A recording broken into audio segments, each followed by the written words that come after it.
Aprovecho esta instancia para pedirles que ubiquen el micrófono lo más. Make sure to have your microphones as close to your mouths as possible. Can you hear me? Yeah? Buenas tardes a todos.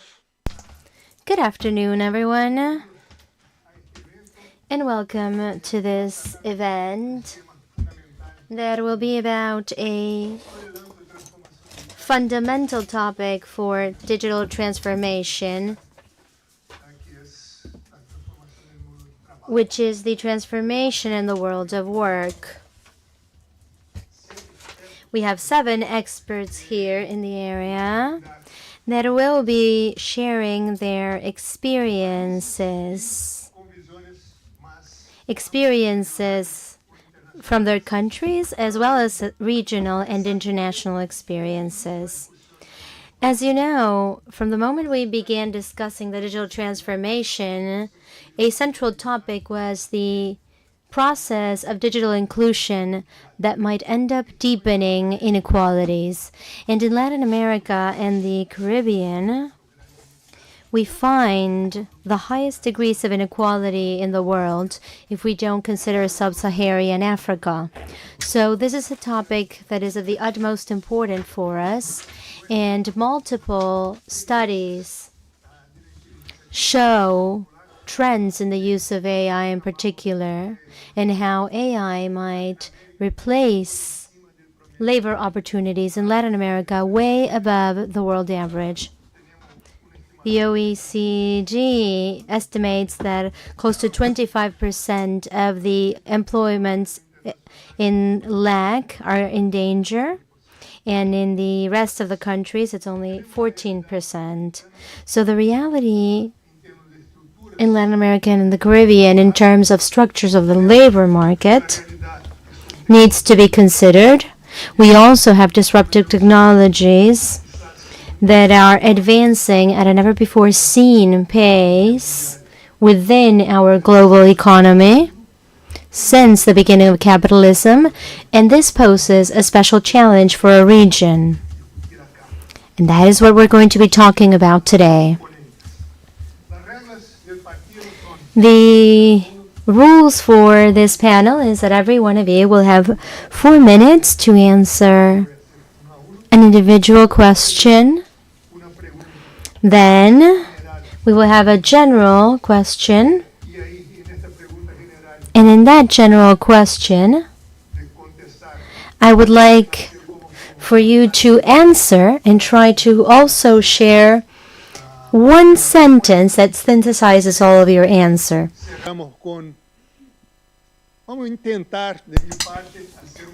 And then, at the end, I will try to summarize everything discussed in the panel. So let me begin with Elena. Elena, you come from the ILO. What are the Latin American and Caribbean populations that are more exposed to labor displacement by AI?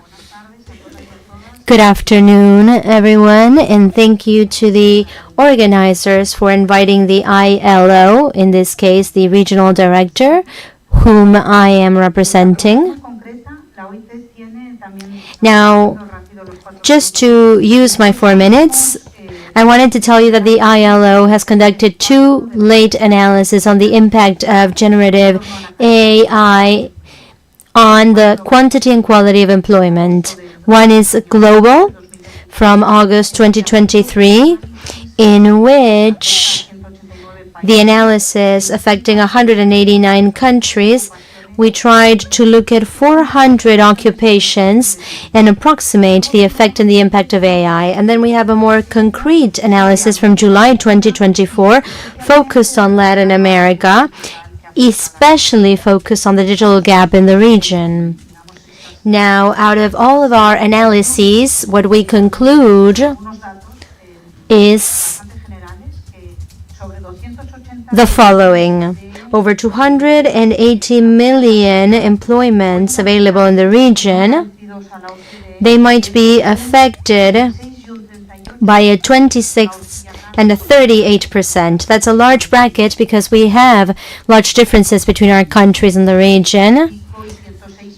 we've got between 70,000 and 106 million out of 280 might be affected, but the degree of exposure varies. There is an impact that has more to do with automatization, and in that case, we're looking at 2.5% that differentiates us from Europe, whose data is 5.5%, so it's close to half. On the other hand, we're looking at occupations that are more connected to the productive transformation, that is to things that don't have to do with the automatization of the job post, but rather to the transformation of the job post itself. And in that case, we have differentiated data. In this region, it would be around 8.16% in relation to the Pacific, which is 16%. Now, these data should also be mentioned because there are a lot of challenges ahead of us, but we're not looking at a catastrophe either. Now, the most widely affected groups are women. In the case of Uruguay, for example, 6.3% of women are affected against 3.3% of men. So that's a substantial difference. Women in urban areas with the highest degree of education, with a formal occupation, with more recognition and higher salaries, especially within the service sector. All of these characteristics shouldn't be crossed out, right? I think we need to consider all of this in the design of our new public policies and in our decision-making processes. Thank you. Thank you very much, Elena, for that answer. Let us go to Marco. Marco, you are an expert from the ECLAC. And given the work that you have been doing, what would you say are the main financial sectors in Latin America that might be either positively or negatively affected by AI? And could you tell us of some concrete examples, please? Thank you, Antonio, for your question. And thank you to the organizers for inviting the ECLAC to this summit on AI. From the perspective of the ECLAC, we insist on the fact that Latin America and the Caribbean are caught in three development traps. The first trap has to do with a low capacity for growth, a second trap that has to do with high inequalities and low social mobility, and a third trap that has to do with low institutional capacities and ineffective governance. Now, regardless of the somber outlook, we are optimistic. And we believe that the region can move away from those traps. And part of our optimism has to do with the fact that we are convinced that within the digital transformation, we will find part of the solution for a region to move away from those traps. But in order for that to happen, we need to move towards a real and effective usage of digital technologies. In particular, in order to move away from that trap of low capacity for growth, the ECLAC has been insisting on having our countries and our territories scale up and improve their productive development policies, because that is the way that ECLAC has been talking about the industrial policies that are back globally. A couple of weeks ago, we actually launched our outlook on policies for productive development in Latin America and the Caribbean. And part of the scaling up of these policies has to do with articulating our digital transformation efforts with the productive development policies. And going back to your question, Antonio, this entails focusing our digitalization efforts on the productive sectors that are prioritized by the countries and their territories within the framework of these policies. We need to have a conversation about strategic sectors, and that is why the ECLAC has created a portfolio of 15 sectors that drive productivity. And among these, we've got the industry And we have advanced manufacturing, we've got the pharma sector, the medical devices sector, we've got the service sector where we find the economy of care, services enabled by the ICTs. We also have another group of sectors, Antonio, that have a high potential to increase productivity, while they also have incredible externalities at the positive level for the environment. So in general, Antonio, what we see is that we have great potential for these sectors to adopt digital technologies and in particular to adopt AI. Now, to wrap up, I want to make a rather anticlimactic comment, especially since we are in an AI summit. And the comment is that we like to talk about the latest tech waves, and we talk about AI and robotics and IoT, but a lot of our entrepreneurial network is lagging behind in terms of our technology waves. The ECLAC has conducted an assessment that suggests that close to 70% of SMEs in the region have no presence in the internet whatsoever. We should remember that in our countries, SMEs make up close to 90 to 98% of companies. And so that means that around 70% of our entrepreneurial network has no internet presence. But that is not the worst thing, Antonio, because those companies that do have a presence have a rather passive presence on the internet. That means that they're not using internet to make any transactions. So if that's the level of technological adoption for a mature technology such as internet, imagine how much we are lagging behind to adopt emerging technologies such as robotics or AI. So I just want to wrap up my comment with a message. And the message is that we have great room to improve productivity in multiple sectors, but we need to pool our efforts to guarantee a real effective usage of digital technologies that enable us to tackle the development challenges we face as a region. Thank you. Thank you, Marco. I'm going to ask Nicolas Robinson from OpenAI to join us. I am sorry I took your position, Nicolas.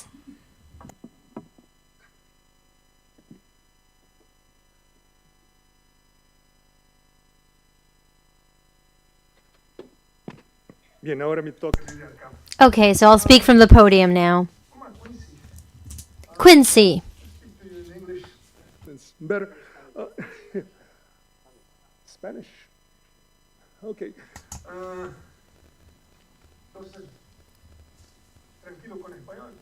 We go in Spanish? Quincy?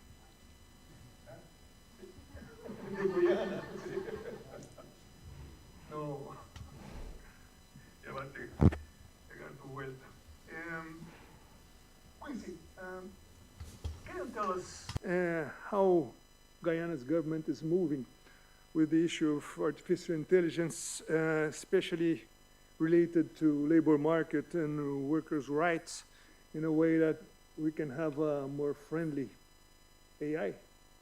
Please, floor is yours. Thank you. Thank you. Does everyone hear me? Yep. Thanks. For a minute, I thought someone took my name. Nevertheless, first of all, I'd like to say what an honor it is to be invited to participate in such an important discussion, specifically with AI. And it's an ongoing conversation as the world evolves. And but specifically with regards to the government of Guyana and their views promoting the ethical use of AI in the context with specific respects to human rights. The government of Guyana basically is actively addressing the ethical implications of AI in various sectors, including labor, with a focus on human rights and safeguarding workers.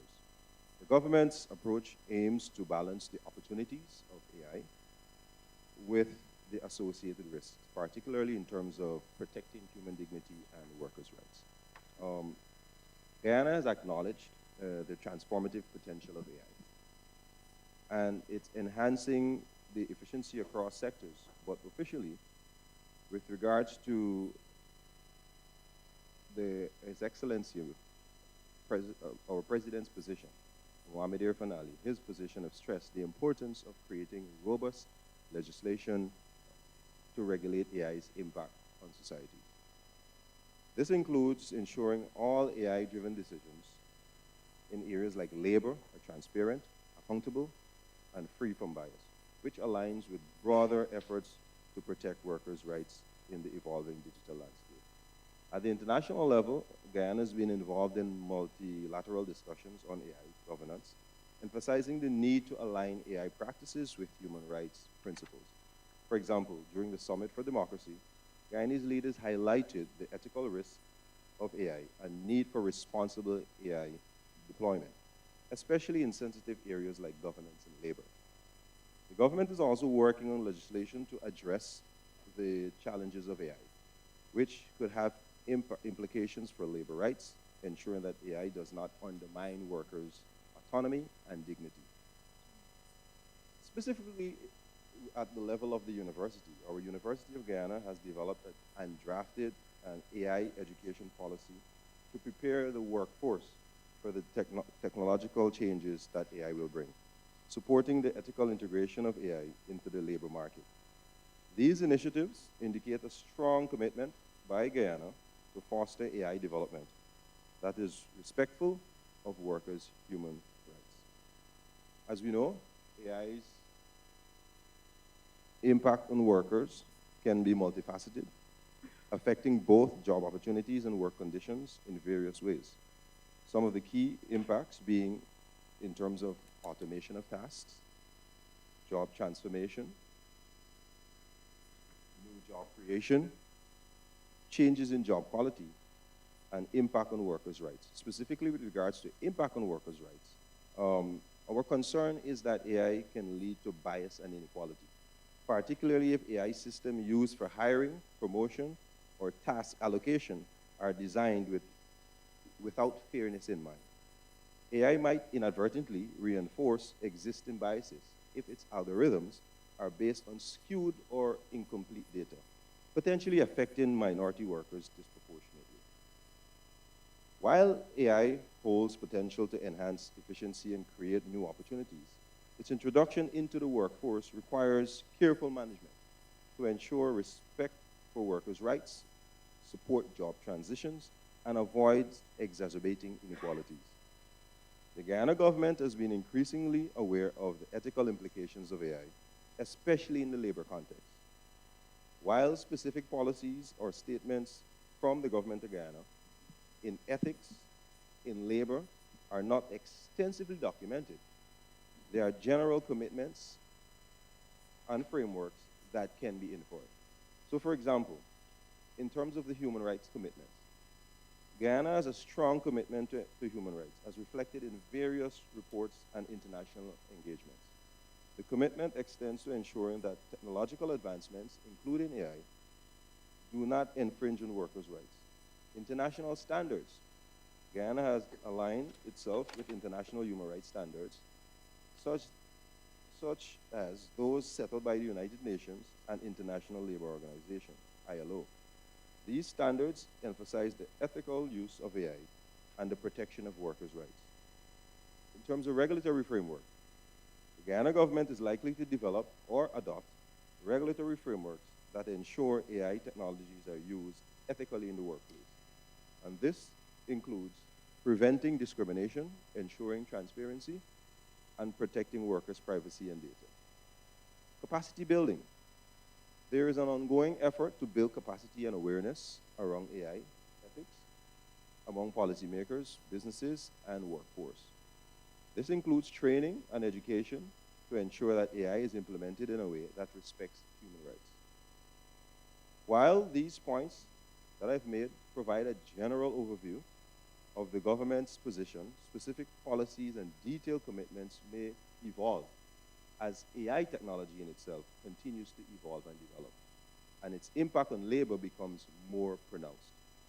The government of Guyana, in closing, will take the necessary steps to ensure AI is used in an ethical way and is respectful of workers' human rights.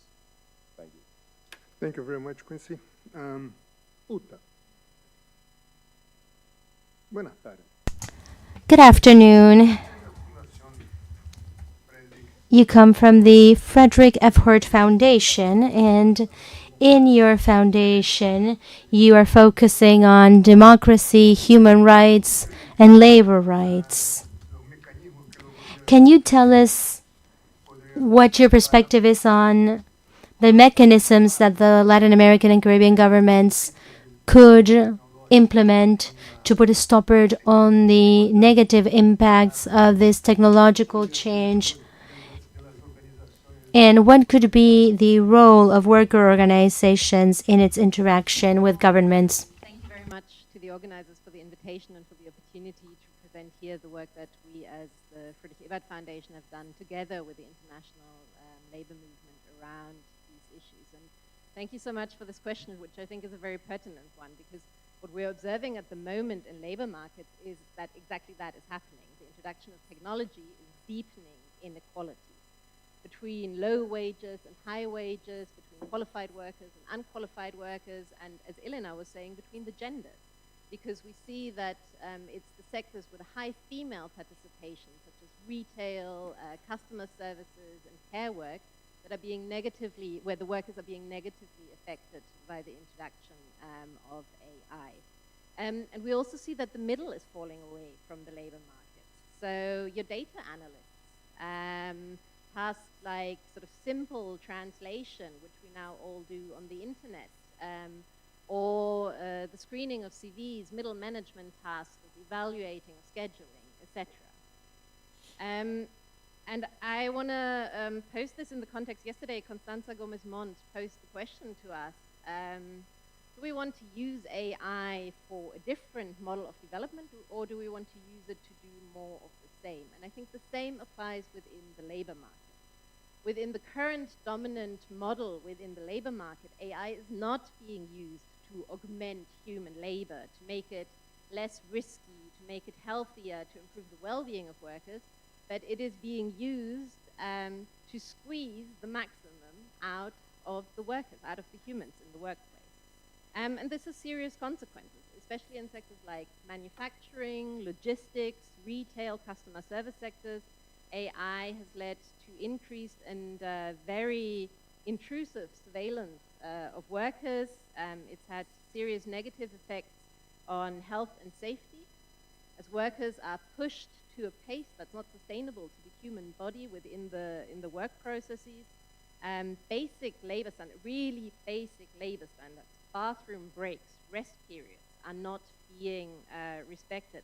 And this has negative effects not only on the income of workers, but their physical wealth and their mental health. And what we also observe when it comes to negotiating and talking about this with employers, a lot of companies don't understand the AI they are actually using in their own organization. They buy a product, but they don't actually understand what the implications of this are. So they're unable to do their due diligence because they don't understand what's going to happen down the line. So what can public policy do to change this and maybe shift the needle a little towards a more model that's oriented in towards more well-being? I think, the basic is set the legal guardrails. What is allowed? What do we as society find acceptable when it comes to dealing with workers? And it's the basics, strengthen the labor laws, ensure that they are applied also in new sectors. As I said, basic things like rest period, breaks, but also, of course, health and safety. Transparency. Oblige employers to fully inform workers on how AI is used within the workplace. Data rights. Ensure the rights of workers, the data rights of workers are protected. Now, with these AI programs and algorithmic management programs, you have more and more very private data about workers' bodies, about workers' health, about workers' emotions that are being captured. So any data capturing and processing in the workplace should always be relevant. It should be non-excessive. It should be proportionate and justified, and ensure that it is the human that remains at the center of the work process, and you have a human and control principle, because also you need to ensure the legal accountability, because as Branka Panic explained here yesterday, AI makes mistakes. And as Quincy just said as well, AI discriminates, because that's the data it's based on. So who's responsible when that happens? It has to be the employer. There has to be someone who checks the decisions and where it comes from and is legally responsible for this. But in closing, I don't think it's enough to protect the rights of workers. It's important but not sufficient. We also must protect the agency of workers to influence these processes. And it's trade unions that are the collective voice of workers. They have the ability to take action where often an individual worker won't be able to do it. They can build expertise on, I mean, frankly, these questions that I think all of us blow our mind regularly.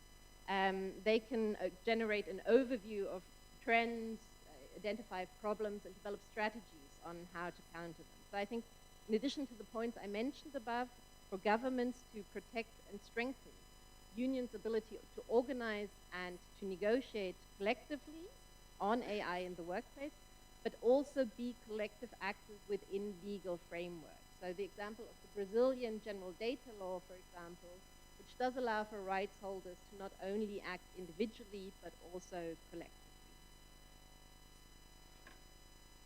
Thank you very much for your answer. Ahora movemos a Vicenta. Let us go to Vicente from Ecuador. Vicenta, cuéntanos. Could you please tell us what measures have been adopted by the Ecuadorian government in order to strengthen the needs for a proper use of AI? And which do you consider have been the measures with the most impact? Gracias. Buenas tardes. Hi, and good afternoon. It is an honor to be here representing my country. I want to tell you a bit about what we are doing in Ecuador.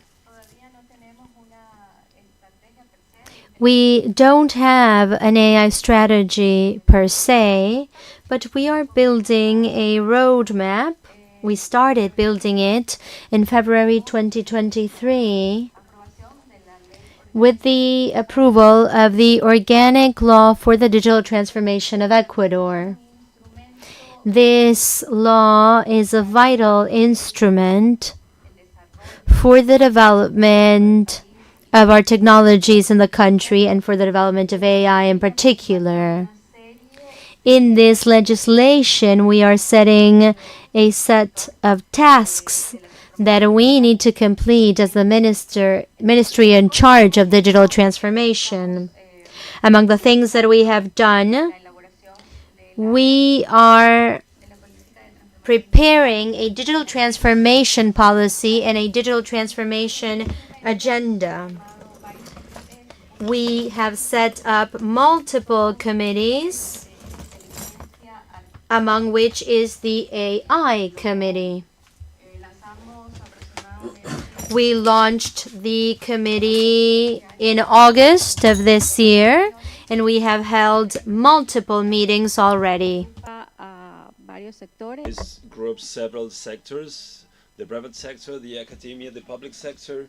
We are working with them. And also we are launching a project that is called Synergia that has different components. We have innovation challenges. We have been visiting different cities in the country, trying to cover the whole regions in Ecuador. We have coast, we have islands, we have the western part, and we were gathering information about their needs, telling them about this new AI challenge, and on their opinion, what they think, how they believe that AI can help them in their economic development in their areas.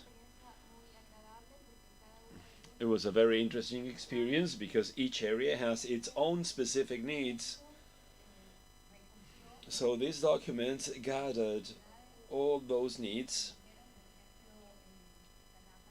For instance, in Galapagos, Galapagos' needs are completely different to the ones existing in the continent. They mention problems in connectivity. It's still difficult to reach the islands using optic fiber. We are dependent on satellite communications, so we have a project that still we have not been able to implement. So people from the islands, they really want to have that type of connection. They are really focused on tourism, ecotourism, fisheries, preservation of the island. So it's a situation that is completely different from the one existing in the continent. On mainland Ecuador, in that case, they focus on farming, agricultural aspects. It was very interesting to gather all this information about the whole country. This document, that's part of our digital agenda. Apart from this, we're also working on the development of digital skills where AI is included. The government has launched a scholarship program on ICTs for, it's about 3,800 scholarships, and with that we aim to improve or to increase the number of people with these competencies.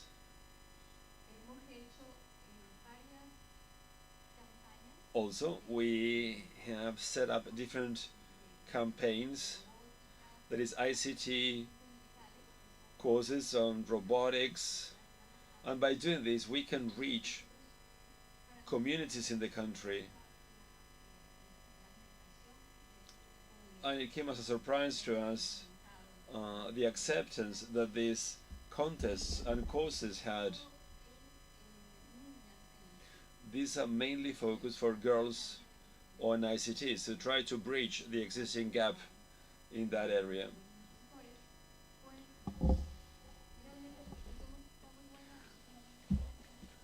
The situation in this case, the experience was very positive, and we'll continue working on this, trying to reach communities with this kind of training sessions.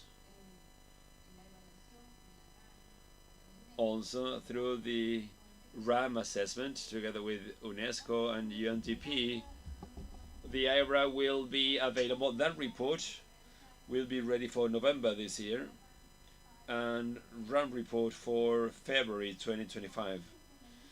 With these instruments, we will cover 100% of the assessment, and with that information and based on recommendations by the instruments, we're going to design our roadmap so that we can continue strengthening the AI ecosystem in the country. We are not waiting for the results. We have already started working on some tasks related to the improvement of the ecosystem. Thank you. So now let's move on to Nicolas. So remember what Marcos mentioned about that very low adherence of SMEs to this digital transformation. And maybe that can be also used to make reference to the corporate ecosystem. What do you think? Which are the parts of AI that can be used to increase adoption of this tool by your corporate clients in Latin America and the Caribbean? Well, thank you very much for having me. To include two people from Ecuador on the same panel, I believe that we need to realize about this new industrialized moment. So now is our opportunity to reflect upon how to react in this industrial revolution, things that we didn't do in the previous ones. So everyone should be interested in this AI revolution. My responsibility here in the region is to disseminate this idea throughout the region, SMEs, children, parents. So that is our mission here. I believe we have a very good example in Brazil, that is Favela GPT. We provide AI solutions for low-income communities, getting feedback to make access easier, obviously free of charge, with no advertising. So when we talk about SMEs, it is important to talk about job opportunities. And it's a topic that is really relevant because the transformation of the labor market started long ago. Probably with each new technology is being accelerated or changing, but we know that that started a long time ago. And that reminds me that when I was at school, there were no technology classes. There were no technology classes, even though mine was a good school. And that had a negative impact on me when I entered the labor market. So the idea is how to train people so that they don't go through the same experience. Even though people share a lot of concerns about technology, security, all these concerns are very relevant, but what people are asking for, at least asking me, and I know I'm not part of a development bank or any agency, what people are asking is about opportunities and training. That is very common in the region, and of course that in the region we are facing huge challenges of inequality. When we talk about labor, we need to remember that most professions have already adopted different kinds of technology. All of us who came here to Montevideo on a plane did so on a plane that can fly on its own with automated pilots. When we build buildings like this one, they were built using a computer, but we still have architects and we still have engineers that basically approve that kind of project, and that is the role to be played, that human role to be played, supervising what the computer does. And there are many other professions in which maybe we don't even realize about the role played by AI or technology. For instance, this is the first time I'm in Uruguay and I have discovered that they have the best orange juice in the world. Congratulations on that. So when you drink an orange juice, that's part of AI too. Agribusiness and traditional industries like construction, they are all using AI. And what we are seeing here is that people are using this to complement their role, to be more productive, more efficient, without replacing the decision maker. I see that in Brazil, in the legal system, for instance, where there are conversations about judges in the Supreme Court are carrying out tests to accelerate internal procedures using AI, always having the judge in his role, in her role as decision makers. And I was asking the president of the Supreme Court, and what do you think about AI being able to have biases? And he told me, look, bias by judges, they are even more significant than the ones by AI. So we need to think on how to adopt technology, always taking into account all the ethical regulations and all the ethical aspects that my colleagues mentioned. We need to take into account that models and platforms are already carrying out some kind of work in about those issues that we want to solve. For instance, people tell me we want to have an AI model that speaks our same language, that understands our culture. Those models are already being trained in those languages, and as Spanish speaker and Portuguese and English speakers, we are lucky because these are very well-known languages, and there's a lot of content, and we're already implementing projects with other kinds of languages like Irish, Quechua, in Guarani. And AI now, they can read, they can write text in those languages. When people tell me about discrimination, well, of course they do, because data used to train models, they already have bias. The same happens with society. And when we create content, including images, we are increasing the diversity of results when that is not specifically included in the prompt. For instance, if I make a prompt in English, for instance, draw me a senator, you can try it. It will draw maybe a black person, maybe a woman, maybe an Asian woman. That is already being done. So as decision makers, we that are deeply involved in these debates, that we work with this technology, we're understanding it more and more every day. So we need to go deeper into some aspects, which is our shared conditions when it comes to regulation and the promotion of this kind of technology. Secondly, I'm running out of time. Okay. Apart from focusing on security and rights, let's focus on opportunities in job creation, in providing training to people so that they can perform all the jobs that are available in technology in Latin America with very good salaries. There's a paradox here because we have a lot of people unemployed and many jobs available, jobs for which they are not trained or skilled. If you want to continue this conversation, you can just send a message through LinkedIn. I'm always available. I would like to thank the organizers for this event. And one decision, something that really triggered that decision, was meeting Enrique Iglesias.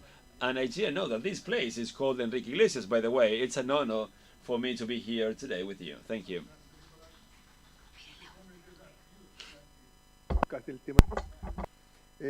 Para manejar con el portuñol.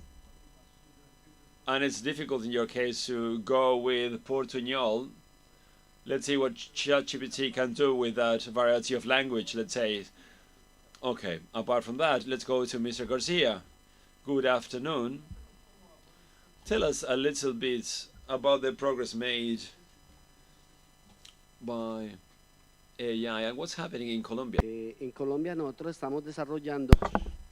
In Colombia, we are developing, as part of our public policy on AI, a compass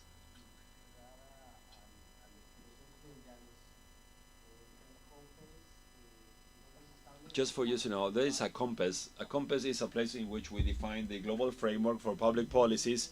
We define limits, the scope, the risks in AI terms. This is a compass in which the fundamental element is participation together with universities, the academia, the private sector, the citizenship, and by doing so to have a voice within the government, in the national, in the regional and local governments. Because needs are different and the interactions of these governments are also different when working at a national level. So this compass, it's a voice, it's a space where everybody can participate. It's a space for democracy, of joint work, of interaction. Everything connected to AI. We have just created the first school for AI that needs to be connected to the postgraduate courses school in Chile, both working on NI.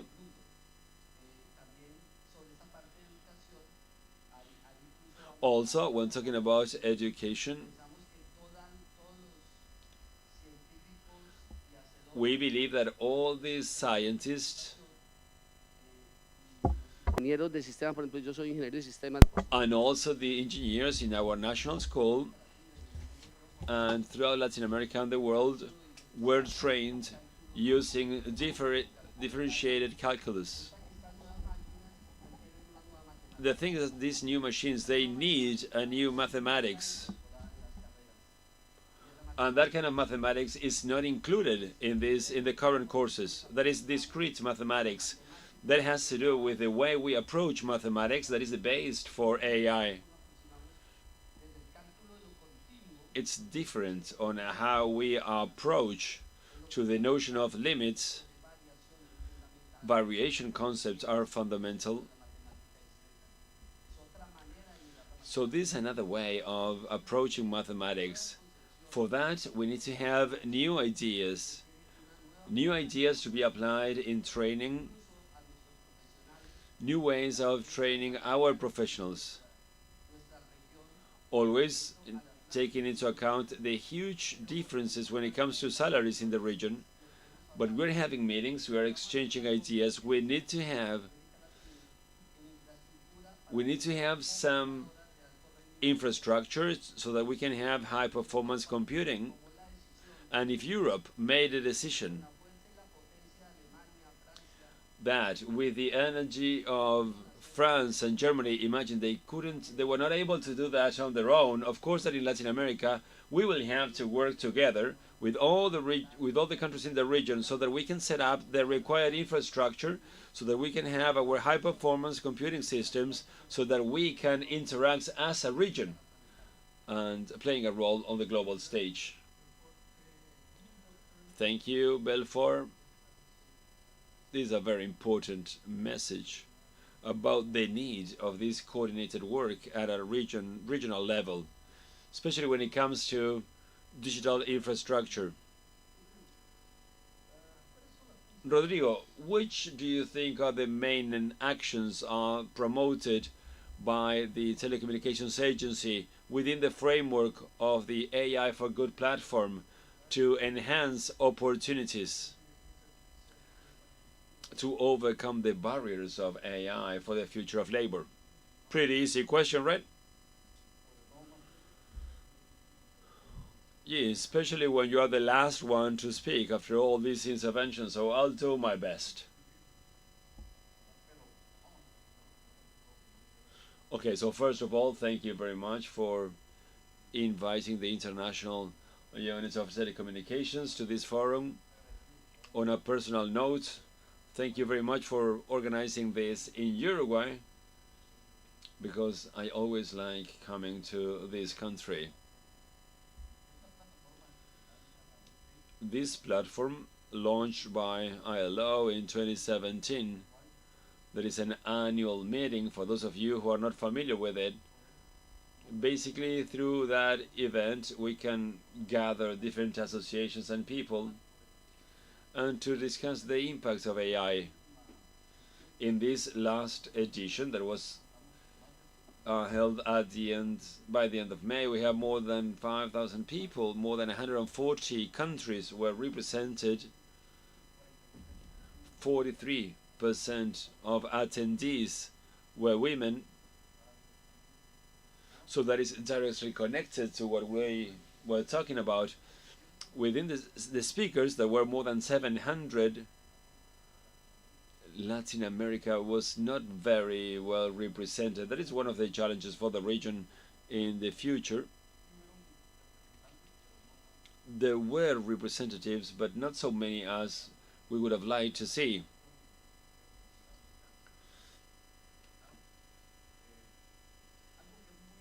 Something that is very important of this platform, that even though it is AI, everything is focused on people. So it makes no sense to have connectivity if you do not focus on people. And in this case, it was focused on the SDGs. The SDGs are getting closer and closer. And we saw that as an opportunity. In the case of AI, It is a great opportunity to try to achieve those goals. Thing is that the AI, at the end of the day, is not something optional. According to our estimates, by 2028, more than 90% of the different organizations will have some apps using AI. So we need to know how our countries are ready or are getting ready for this phenomenon. That will help us to design our roadmaps. We need to have clear goals about what we would like to achieve by that time. So as you mentioned, the idea is that all countries tend to the same goal. But you know that is pretty hard for the region. We have identified several challenges that need to be overcome. We have some technical challenges, for instance, having connectivity for everyone to have the right skills to carry out all those tasks. There are also challenges connected to ethics, privacy, management of data and information, and that should be complemented with different policies and governance policies.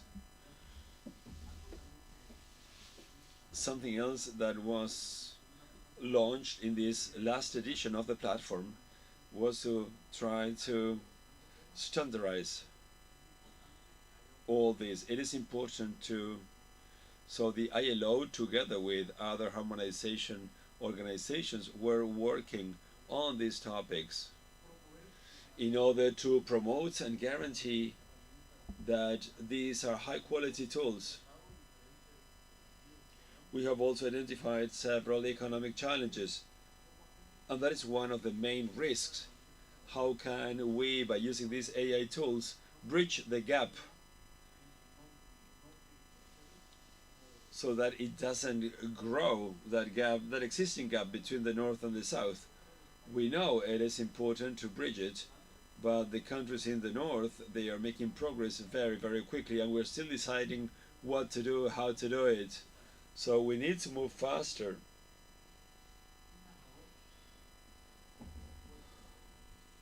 I remember there was a narrator of baseball in Guatemala, and he would always say,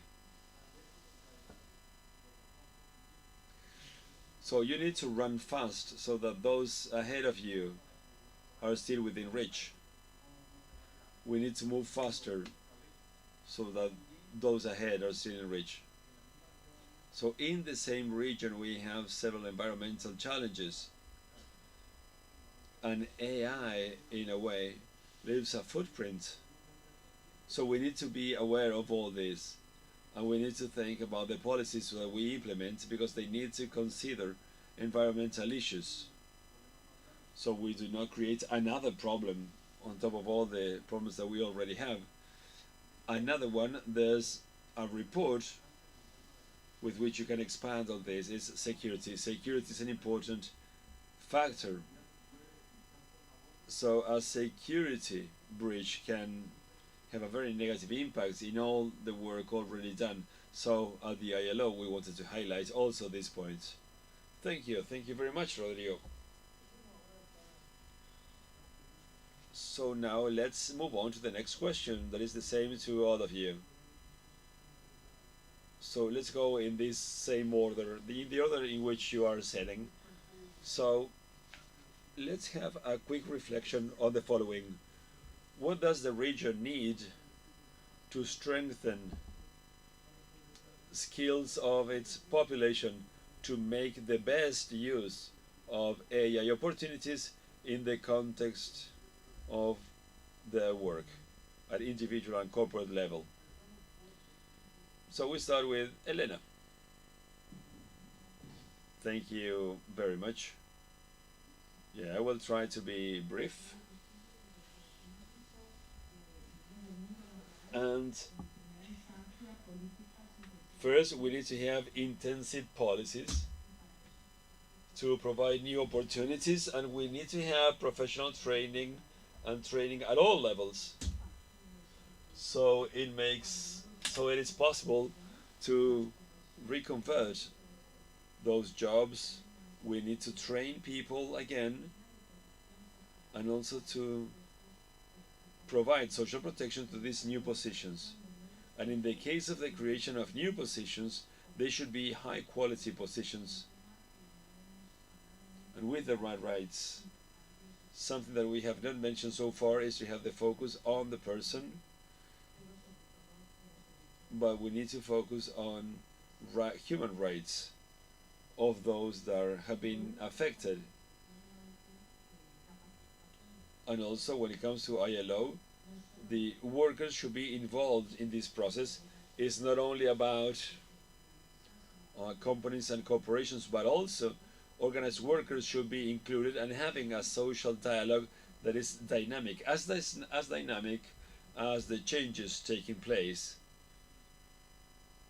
as those changes created by AI.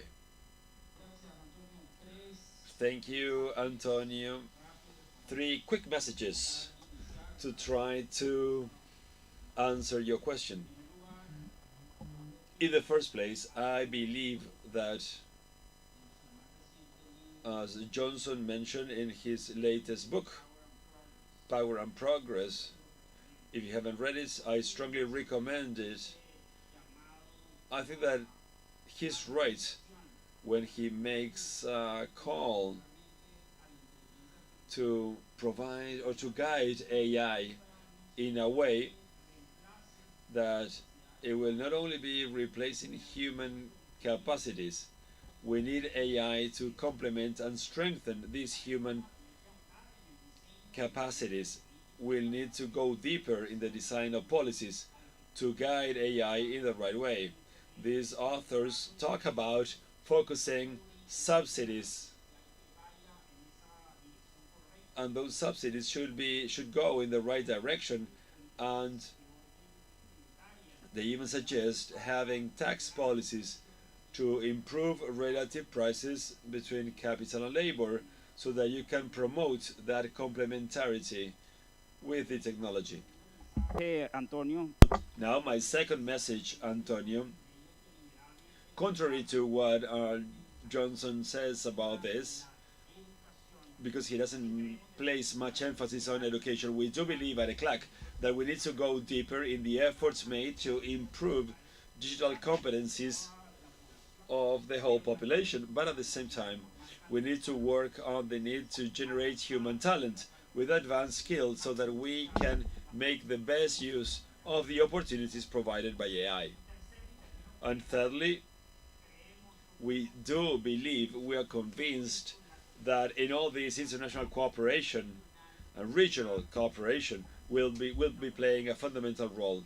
The good news about this is that in the region we already have these spaces for cooperation, like this summit, and also the regional agenda for digital transformation for Latin America and the Caribbean, that many of you know as ELAC, that is an instrument coordinating effort in this subject. It will be fundamental to align the efforts made by all of us in those different areas. And then to wrap up, Antonio, I would like to invite you all from November the 5th to the 8th.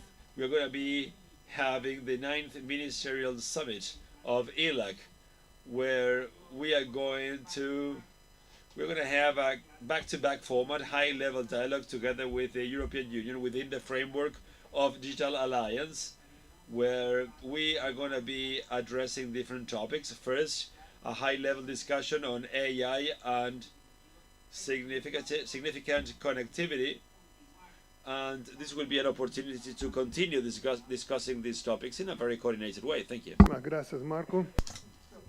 Thank you, Marco. Alfred?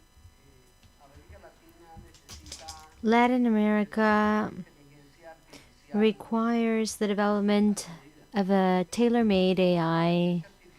This AI must be human-centered and environmentally centered. And I would like to invite everyone to the COP16, which will take place in Cali, Colombia, between October the 31st to November the 1st. There we will have a special meeting on AI and environment. The COP16 is focused on biodiversity. Colombia, just like all the other countries in Latin America, is part of some of the most biodiverse countries in the world. And we would like to show why it is important to safeguard life at a time in which our planet is hanging by a thread. This is a time in which we need to do as much as possible to make sure AI is at the disposal of our existence. Thank you. Muchísimas gracias, Belfort. Vicenta. Vicenta? Thank you. Can you hear me? Yes? Good.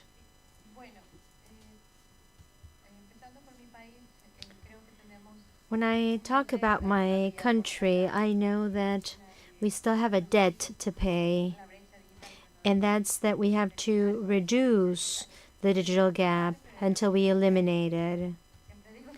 And apart from talking about the digital gap, we also have the gender gap. And we have another gap between the urban setting and the rural setting. Children today are dreaming about the possibility of going back to the countryside and about living in the countryside while they still get all the benefits from living in a city, right? Being connected, having electricity, having good transportation. And that's a dream we can turn into a reality if we take sufficient measures. I believe we can take that quantum leap in Latin America if we take advantage of this tool. So I'm not afraid of AI, but rather I dream of going back to the 50s and the 60s, where mothers could spend time with their families and take care of their children. I think we can go back to that with the advantages of AI. Rather than work 8 hours, we can work for 4 hours. Thanks to the optimization of AI. So we could get all the benefits from AI and all the benefits provided by AI while reaching back to that nostalgic place from the past.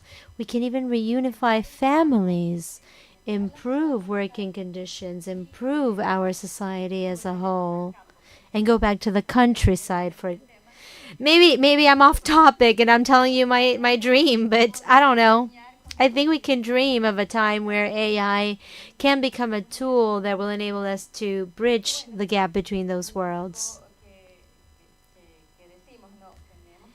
But of course, for this to happen, we need to improve the regulatory frameworks in our countries. We are working on that. We are going on the right track. And we hope that this can become a state policy rather than have something that changes with every administration. We need to think about the fact that all the topics pertaining to digital transformation need to be regional state policies. Thank you. Gracias, Vicenta. Quincy, please. Well, my Spanish is not so good, but if I, from what I understand, is that generally speaking, countries of Latin America and the Caribbean, we face challenges that are unlike any other countries or part of the world. We're constantly striving to catch up with the developed countries of Europe and North America with regards to the economy, with regards to education, with regards to social services, and how much more challenging it is where AI is concerned, because it's a relatively, it's a new topic of discussion, so to speak. It's here, but you know, it presents a challenge for us, for countries in Latin America and the Caribbean. And so we would want to create more opportunities like this where AI, we now have this discussion, where we now create a bridge that we are now part of, we are now discussing, and we are now engaging to create this forum so that we can catch up further. AI presents a new challenge, especially for a country like where I'm from, Guyana. We're faced with so many challenges, and so we are a developing nation. And now here we have a discussion. We're watching movies from time to time, and where you see the challenge of AI in terms of taking control of automated systems and so many more things that the imagination where we can't necessarily fathom or foresee happening. And so we're thankful that we're at this opportunity where we're create the forum to discuss these challenges, and there is need for further discussions with regards to AI. And so in summary, we definitely would want to ensure that as countries at this part of the world or in this group, that we come together, that we share ideas, that we create framework, we create laws that can help us to catch up with the rest of the world. Because we often behind, as was mentioned by my colleague here, we're often in a position where we're constantly trying to catch up with everything else. And how much more challenging it is now we've incorporated AI into our labor force, into our politics, into our economy, and our social services. So in closing, I would like to say, this is a great start. It's a great start. It's the second such conference, and we need to create more opportunities and more structure where we continue to work together as a group to contribute to our development as countries of Latin America and the Caribbean. Thanks. Much. Uta?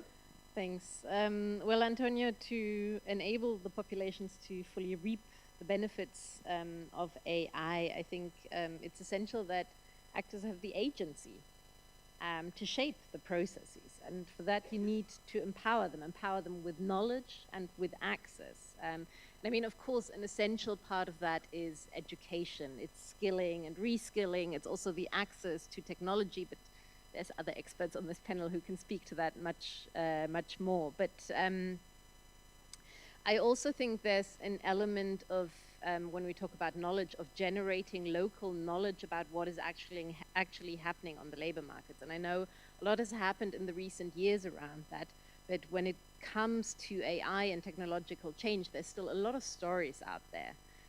Some very utopian, some very dystopian, but it's very hard to get to what is the actual change that's happening on the labor market today and where is it going. And in a lot of the debates, I think at the moment we're in this paradoxical state where we often overestimate the change that has already happened or is happening, but we completely underestimate the changes that are still to come in the labor market. So for governments to generate that local knowledge, of course, what I was saying earlier, strengthen the rights of workers, their labor rights, their human rights, their data rights, their privacy rights, but also their agency in terms of their ability to collectively organize and to act collectively. And I think that is one part of a bigger question. I mean, for me, the thread that's been going through this conference from the opening panel yesterday to just now has been the acknowledgement that technological change is not something, not sort of some obscure force that has its own logic. It's a socio-technical process which we shape with the decisions we take as economic, social, political actors, etc. So use public policy in this process to nudge the balance of power, because I mean that's what will decide how this plays out, who can impose their interests in the process of transformation. So use public policy to empower the populations within this process, because I do still believe that we can use AI to augment human labor and to improve the well-being of workers instead of just augmenting the profits of large international corporations. but we need to act with purpose to do that. It's not going to happen by itself. Thank you, Uta. Rodrigo?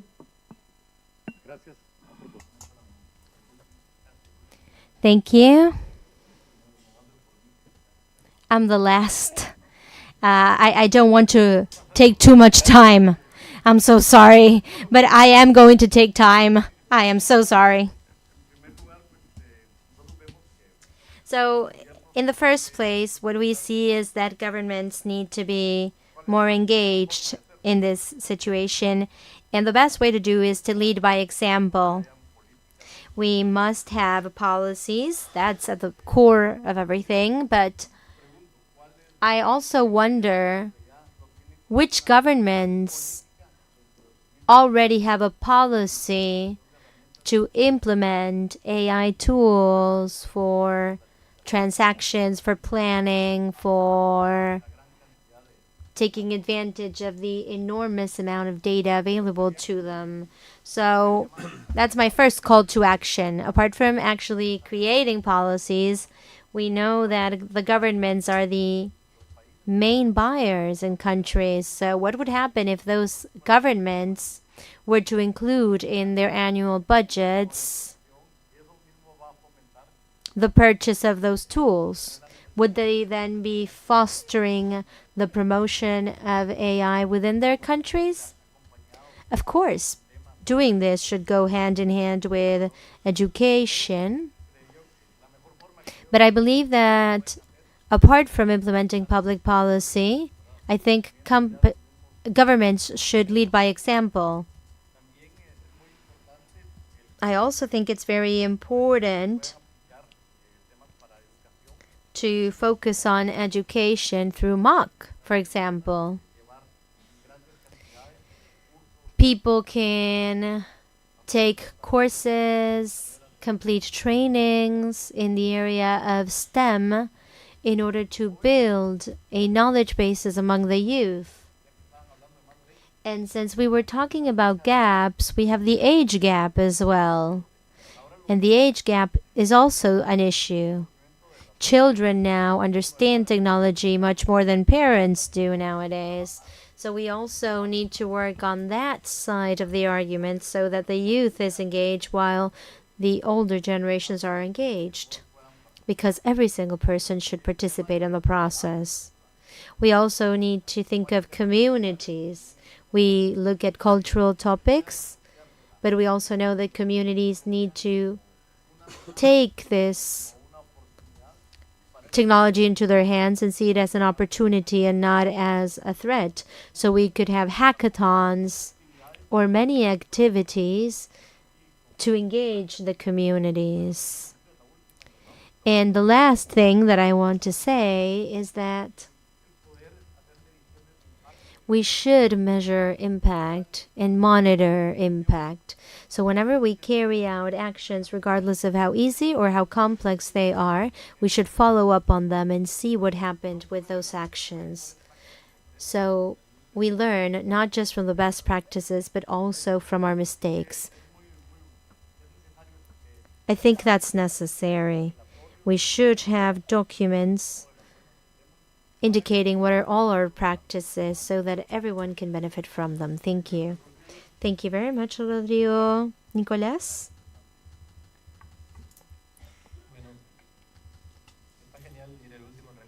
I like being the last one because there were many important things that were mentioned, and I want to mention 3 that I think are missing. First, I believe that in order for individuals and society to take the most benefit out of this technology, the most advanced models need to be developed within democratic countries. I believe that that is extremely important. The second point pertains to infrastructure. Infrastructure is our destination. The decisions that we make today will have an impact on the benefits that our society may or may not obtain from using models, but also in other areas such as in the energy area. We've got countries here in the region that are producing high levels of renewable energy, differently from what happens in other parts of the world.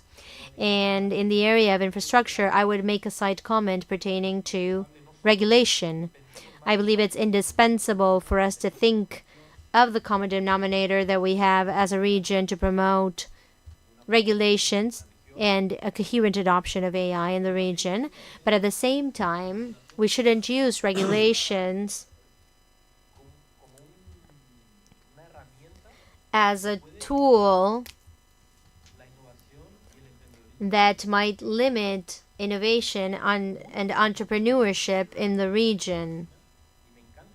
We have entrepreneurs here that are implementing solutions that don't even exist outside of Brazil, for example.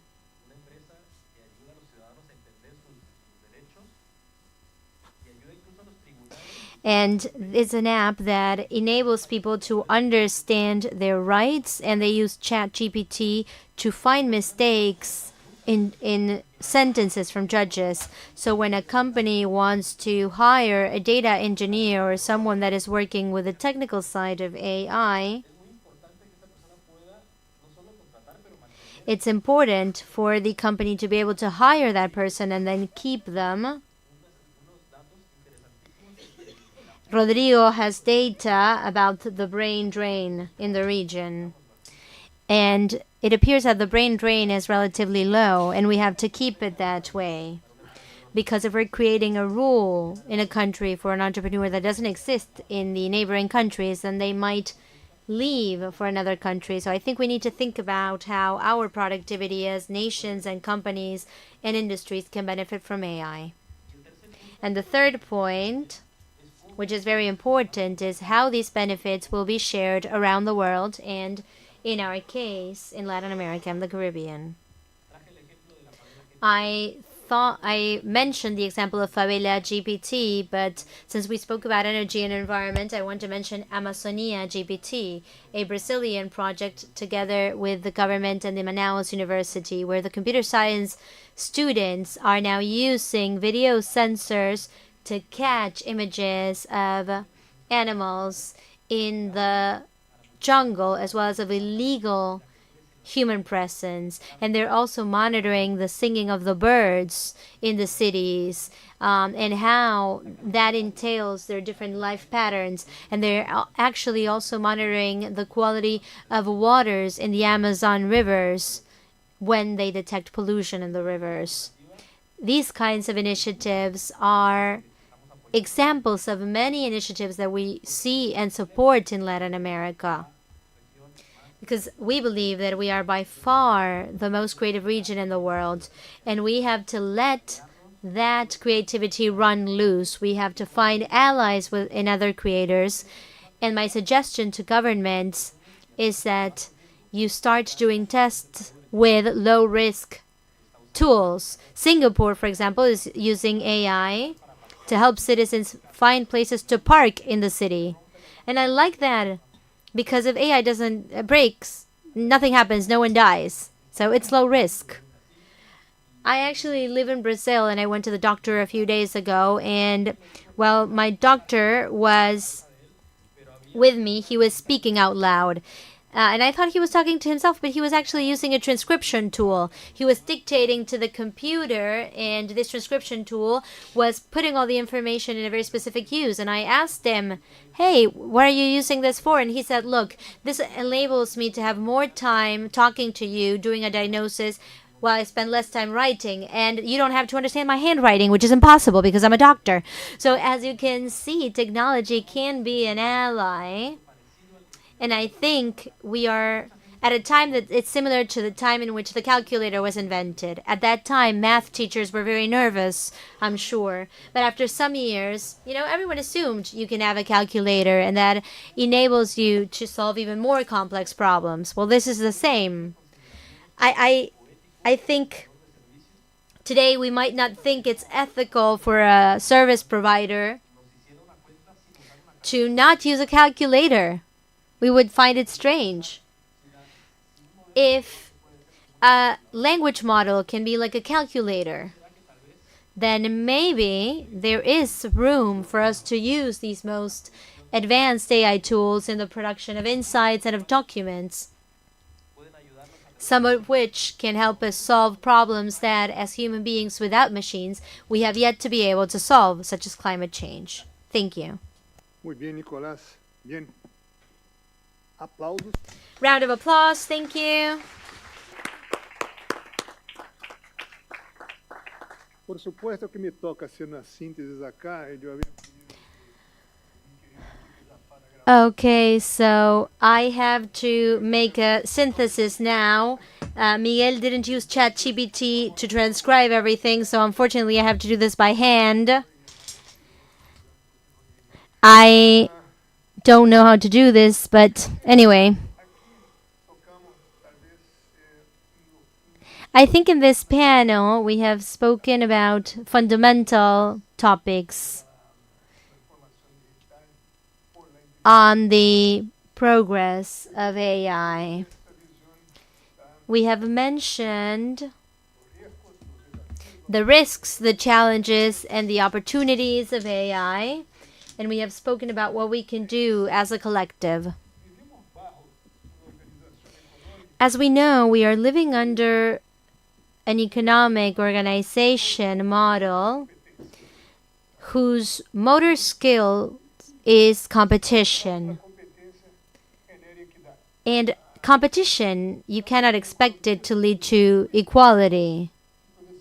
Because in an economy, you need to have certain conditions that might lead to equality in a free trade system. This is theory, of course, and in practice, what we see is that competition leads to having winners and it leads to having losers. And because we live in a society, and because we're talking about human lives, and because we're talking about the future of our planet, we cannot compare this to a war.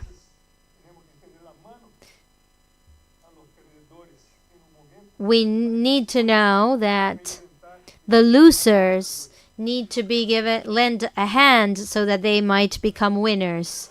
And that's something that is fundamentally reflected in the questions posed by the ILO, but also in the dreams of the participants that just spoke here. With this in mind, I would like to invite all of you to think deeper about this topic.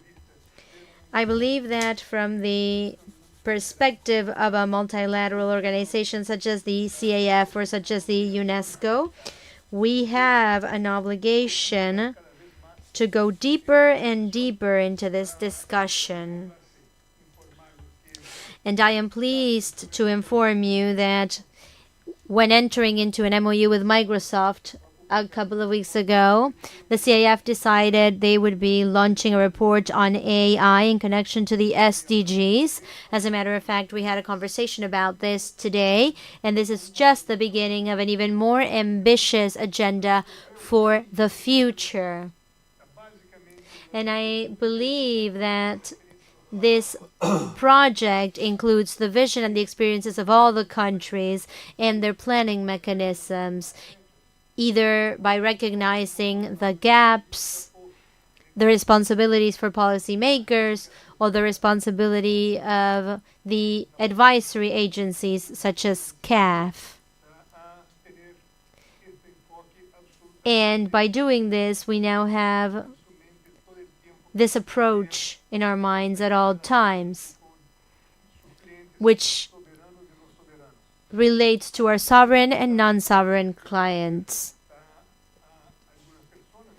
I want to mention some people from some agencies, especially those that participated in the organization of this summit and this session, such as the Agesic from the Uruguayan government. Thank you for your support. Thank you to the UNESCO, a fundamental ally in the promotion of all of these initiatives. And the CAF.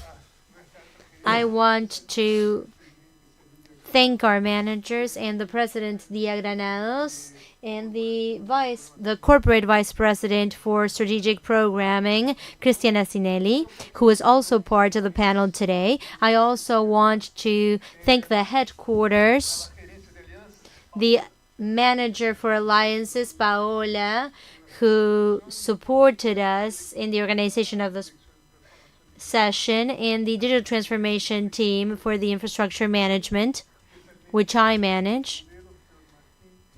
Thank you, Mr. Mauricio Agudelo, Mr. Martin, Mr. Enrique. Thank you for lending me a hand. Thank you, Lorena Lopez, as well. Thank you all, and congratulations for such a high-quality event.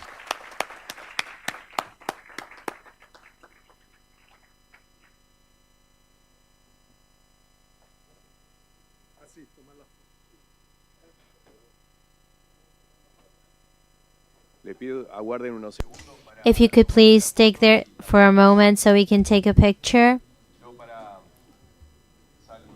In the meantime, I want to thank Antonio Silveira, the moderator, who has led a very fruitful panel.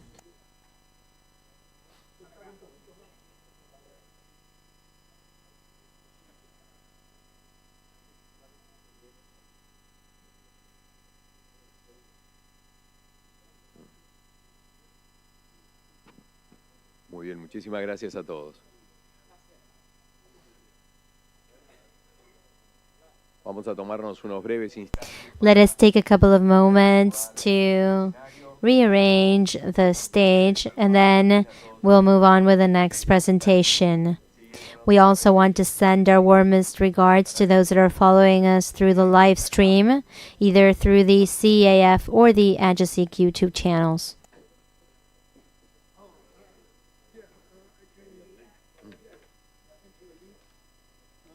This is yours.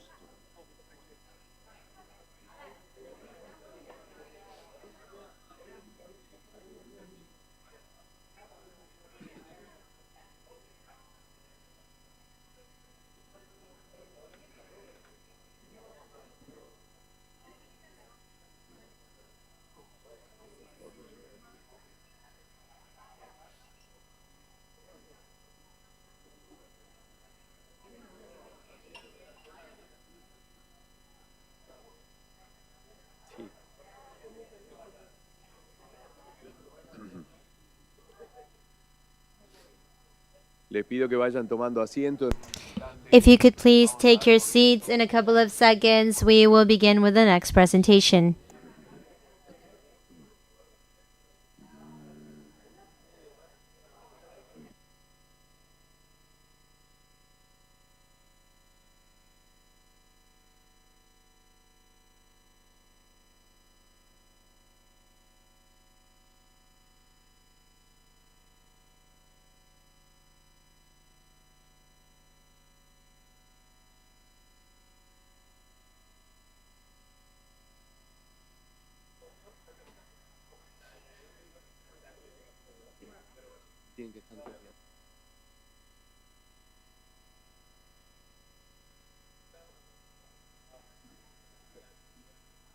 Muy bien, vamos a ir presentando.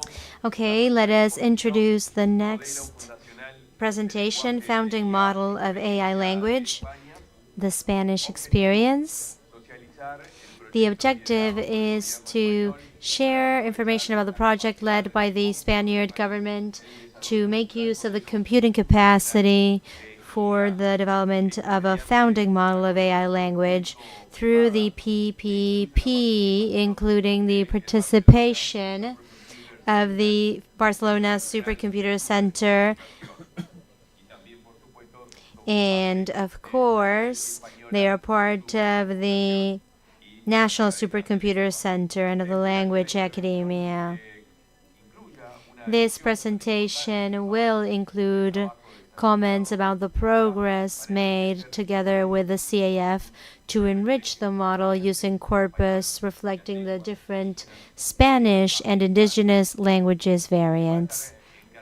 The presenter today will be Dr. Joseph Martorell, Associate Director of the National Supercomputing Center of Spain. A round of applause for him.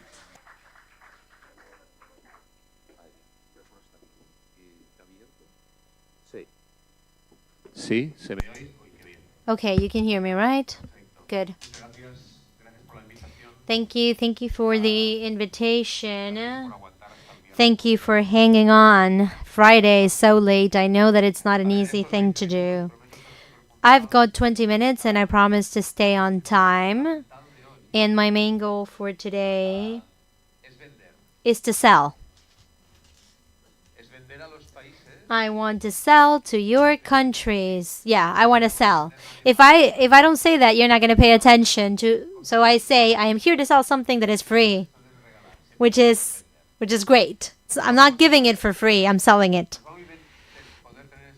It is an honor to have a slot today in this session because in Spain we have been making an effort to develop multimodal language models.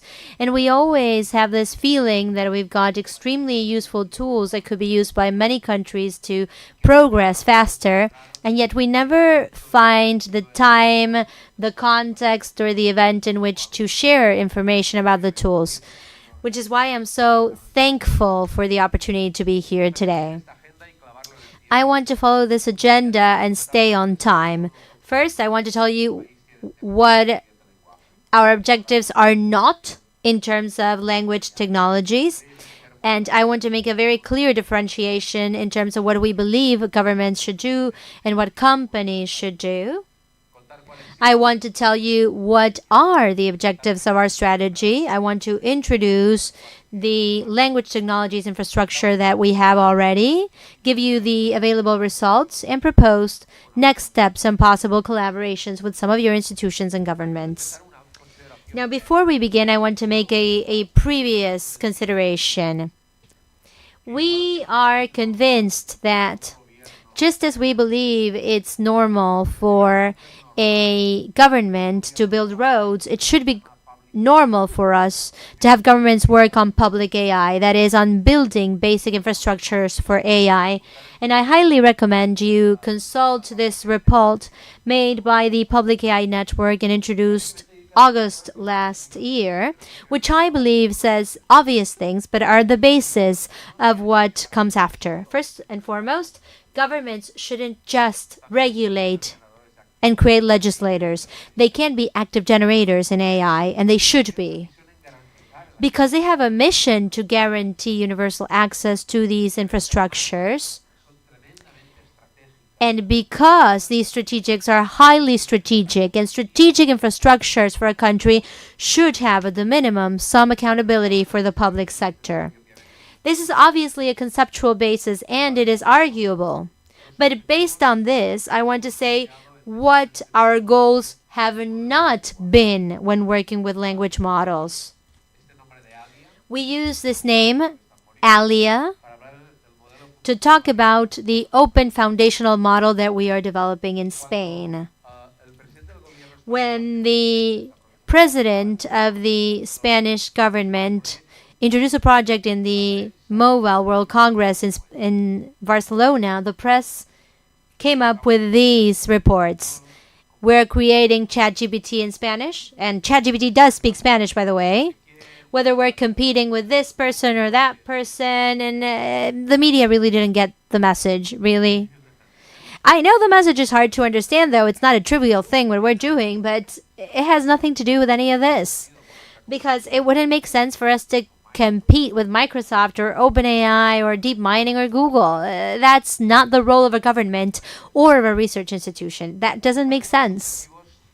So, what are the objectives for Spain in large language models? Well, the largest objective is to create an open sovereign infrastructure for linguistic resources. First, an infrastructure. An infrastructure, it's not just machine, it's hardware, software, and people, and data. That's the infrastructure. Open. A government is not going to make business out of this, but rather wants to socialize this to the max. We come from the open source culture, and that's what we want. And it should be sovereign, because a country needs to have strategic sovereignty in its technology. And of course, we talk about linguistic resources. But the linguistic model is a small piece of a larger part of linguistic resources necessary to have an infrastructure. If we are able to create this, which we are in the process of creating, the goals are to increase the presence of Spanish and official languages in Spain in any linguistic language model. In Spain, we speak Euskera, Gallego, Catalan, and Spanish. OpenAI works beautifully in Spanish. Google uses Gemini, etc., etc. But those are the ones that work the best in as much as we have more linguistic resources. So an objective of our strategy is to have a good performance regardless of the co-official Spanish language. The second objective is to provide companies with access to language technologies, because sometimes the providers don't have sufficient tools for a company. So we want to give everyone open public resources. The third objective is to improve public service by applying these technologies. We know many use cases that exist to improve citizen care and managing files with the use of GNI. But there are governments that still don't feel comfortable doing certain things with their governmental data over an AI that is not sovereign. And the fourth objective, which is to lead research in language technologies, at least at the European level, and maybe at the global level in collaboration with the LAC region. So those are our 4 objectives in LLM. So, what is an open structure of linguistic resources? Well, when you use ChatGPT or Gemini or BART or Claire or any of those AIs available, you only see the tip of the iceberg. But as users, you never see what's lying underneath the surface, with which that tip of the iceberg would never exist, because everything that is below the app is extremely complex and is the language technology infrastructure. So if you want to get ChatGPT, for example, you need the following layers. First, you need high-performance computing infrastructure. If we didn't have supercomputers, none of what we do would make sense. Above that machine, you need to set up an entire data layer, and that entails a corpus such as Common Crawl or other open source corpus, extremely complex software that curates the data that make no sense if they're raw, annotated data with all of its metadata, and with all of that data, the high-performance computing network can train models, small, big, foundational, instructed, aligned families, entire families of models. We say one model, right? But one model is not useful. You need model families. And over them, we build basic function libraries with which we can then create apps. For example, a chatbot, a search engine, a translator, whatever you can imagine. So then, the objective of the government is not to do this here at the top. Companies are much better doing this than governments. The objective is that for certain uses and for certain circumstances, being able to allow public infrastructure that is open to linguistic resources, and that is what we have done. We've done this after a lot of hard work that started years ago. All this takes a lot of time, a lot of money, and a lot of patience. In 2018, the government started with this project. Then we have several actions. And then, obviously, with the European Commission, they are trying to generate the same thing at pan-European level, including several languages. A very important point is right here, when ChatGPT appeared on stage. That was the moment in which many governments realized that these language technologies was not a research area only for freaks, but that it was something that could have a huge social and economic impact. So then, to set up this infrastructure in the right way, it was when the last Mare Nostrum was started. The last Mare Nostrum started with we started with these machines, and thanks to that, we were able to build this kind of infrastructure.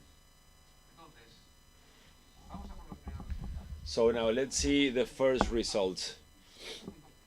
Let's see, this is very complicated. There's some site over there with some computer over there where you have data corpus and software and models already built and libraries and components. But how does a company use this? So the best way of doing this is you need to build a kit. I will show you one. So I got these screen grabs from today in the morning. So this is a kit. This is an open public kit. This is some public infrastructure for linguistic resources. What can we do with this? You can look for models, text models, speech models, anything. You have different data resources and test resources. So if you click here on models and you look for text models, you have dozens of open models of different capacities, 7 billion, 2 billion, aligned, etc., etc. You will have a super model of 400 billion of parameters. That is something crazy. Governments do not compete with corporations. Basically, they need to make all these available and reasonable tools that are well trained linguistically. If you click on some of these models, you can download this and then you will find this. It's a model trained in 36 languages that you can use, deploy, or fine-tune. You click here, you go to the Hugging Face platform or Amazon Cloud Services, and you can choose among them. This is existing technology, right? It's available to everyone. To train these kind of models, you need to take into account a pair of details, just for you to know how complex this can be. First, you need to find a small model, right? We don't need 7 billion. That requires all these hours of work, like 760,000 GPU hours, just for you to have an idea. Imagine. That is for you to have an idea of the computing effort that is required for all these models, and they are having an Apache 2 license that is open. What does it mean? That anyone can use it for anything that they want to do. And what is so special about these models, apart from being promoted by the public sector and being open, that the training data for the first time have a data volume in Spanish and official languages in Spain that are higher than normal, let's say. All other models, it varies, and in some cases they are not even public, but typically it's between 4 and 6%. So in this case, corpus in Spanish reached 17%, and you can add another 2% of Portuguese, 2% of Catalan. Those are the decisions that you make when training a model. In our case, because it wouldn't make any other sense, the idea is to make available for our research corporate community open models where the way of data in our language should be relevant. Of course, it takes a lot of work on data curation and everything else. This is a small table to compare the 7 billion that you can find in open models in the world. You have Mistral, GPT by the Swedish, it's Falcon by Saudi Arabia. They are all related, let's say, except for this one. Tokens is the measure that we use to measure the size of our training corpus, and the T means trillions. The difference is pretty obvious, and this is the added value of working from a governmental perspective in these kind of tools. These tools are also open in this infrastructure. You can click there. You have a lot of different corpuses that you can check. You can click on any of these. And then you can also ask for integration into cloud services. There are several companies that say, look, I don't want to download this on the premise. I have an agreement with a cloud provider. Okay, cool. So you can run it over there, no problem. So the idea is to offer this openly for all those interested. What I'm telling you here, this open sovereign infrastructure of computational resources for you to do whatever you want to do. In Europe, there are several countries working on this.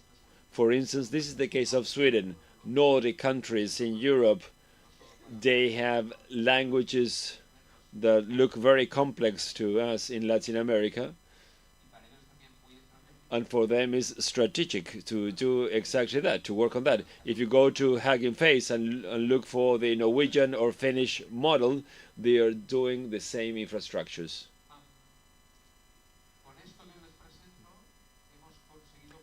With all these, we have achieved several of the objectives that we had in mind.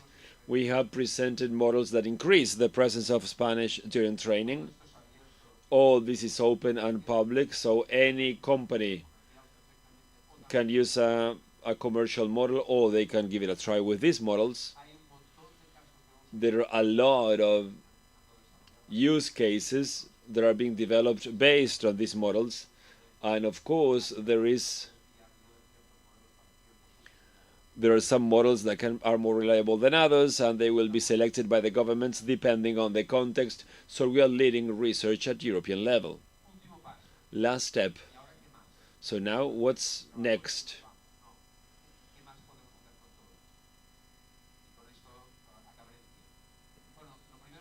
So first of all, we are going to be following the model roadmap.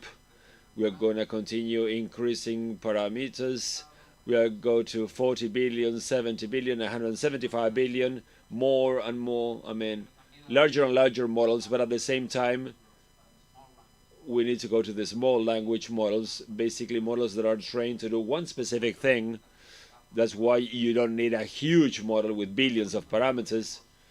Soon, we'll see small models that can be run through the processor, multimodal models with image and voice.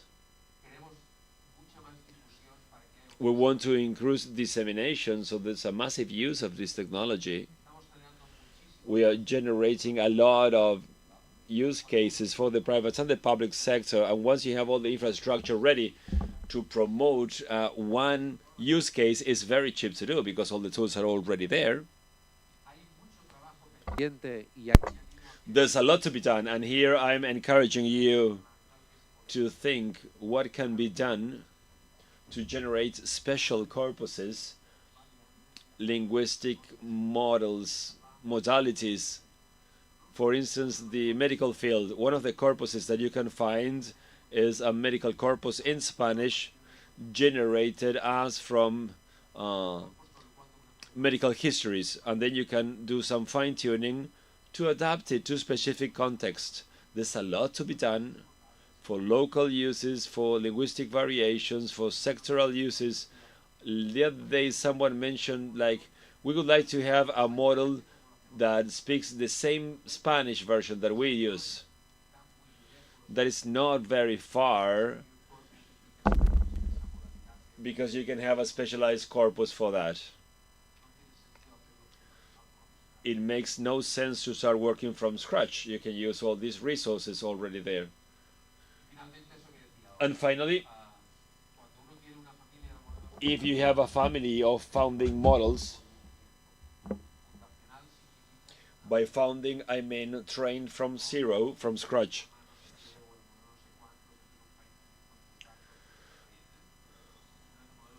This is a founding model that has been trained with a clean infrastructure, and during weeks and weeks and weeks you build that founding model. You can then do some fine-tuning with specific corpus for specific areas. That is something that most of countries can do.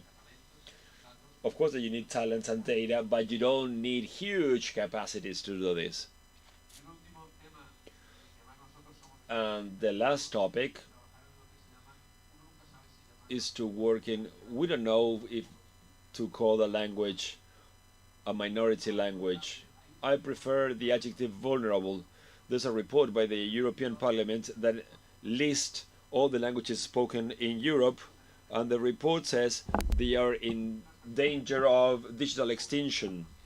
It's a little bit too much, I believe, but the thing is that they are not part of the 5, 6 major languages in the world. So according to research, and there's one example that is great fun. I don't know, it's a language spoken by 70 people in the world. It's a paper, a language only spoken by 70 people in the world, but fortunately someone published a grammar book on that language. And then if you have a founding model with those two things, through fine-tuning you can run a model. So here there's a lot to be done.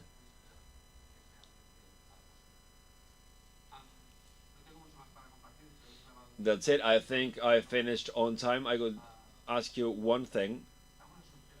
We are at your disposal, believe me, not me. All this, the models, language resources, data models, nothing could make us happier than see your agencies using these models to improve, to create new models, to make progress with your languages, your varieties of language. And it would be a pleasure to get any free feedback from you so that we can continue working together, okay? Thank you.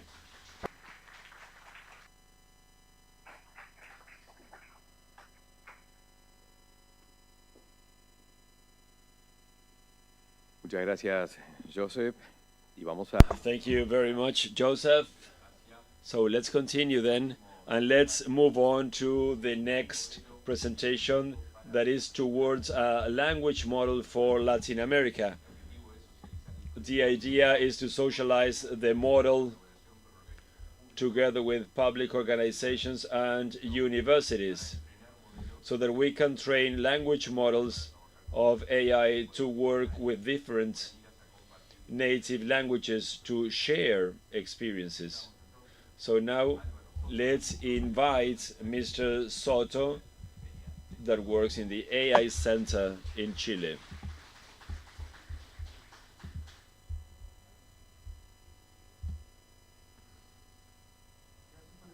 Thank you very much for the invitation. It's a pleasure to be here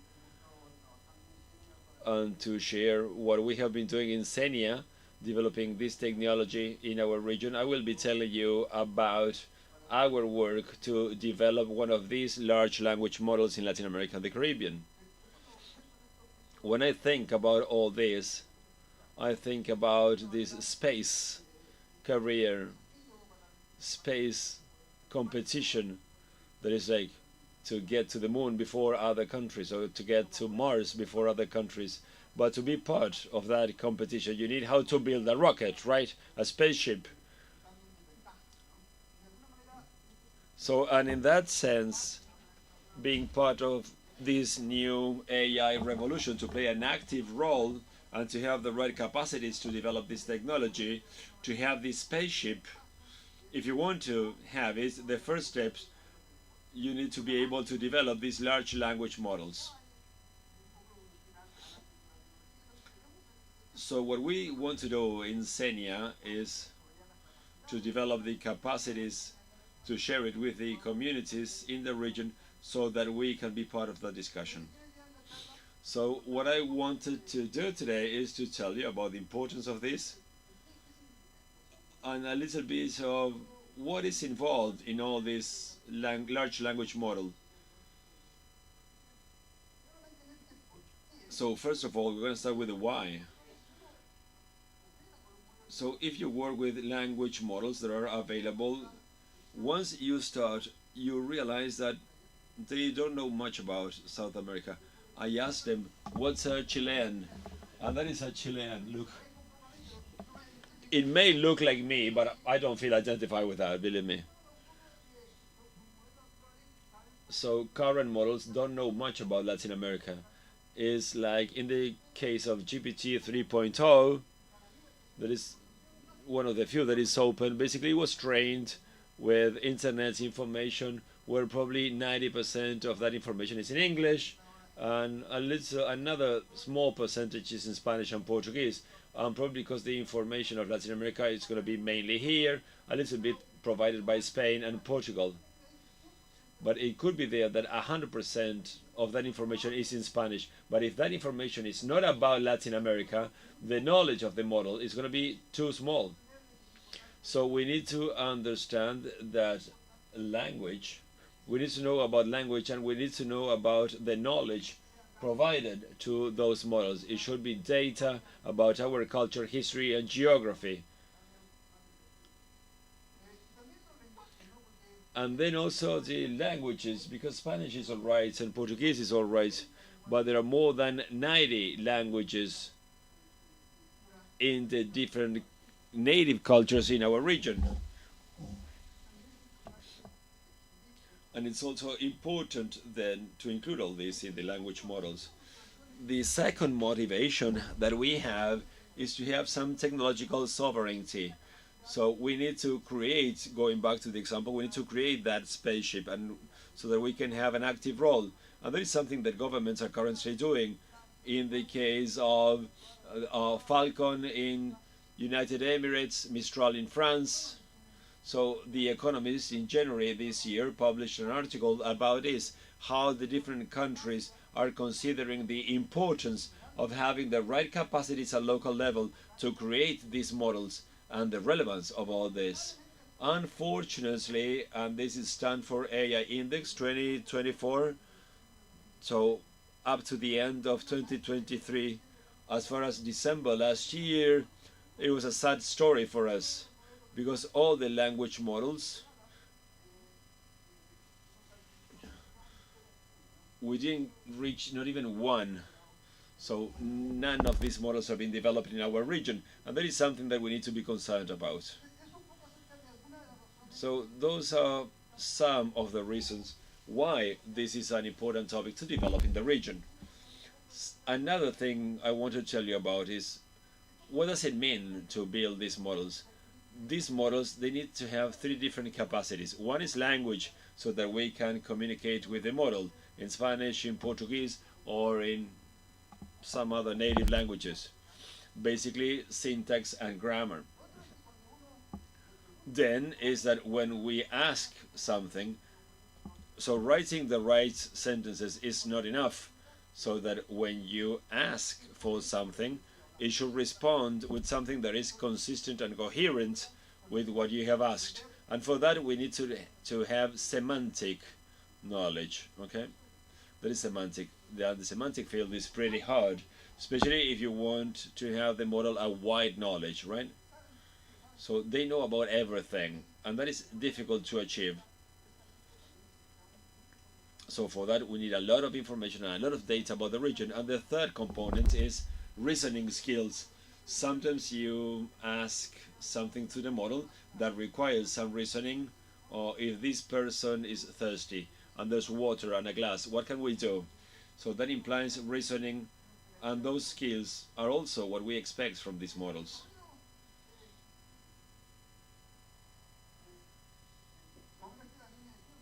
So this is the timeline. Up to 2020, we were working with very small models until OpenAI had the resources to create a model that, look, this axis here is the number of parameters. Imagine all these billions of parameters, and they included a lot of data, 300 billion tokens. It's like 225 billion words.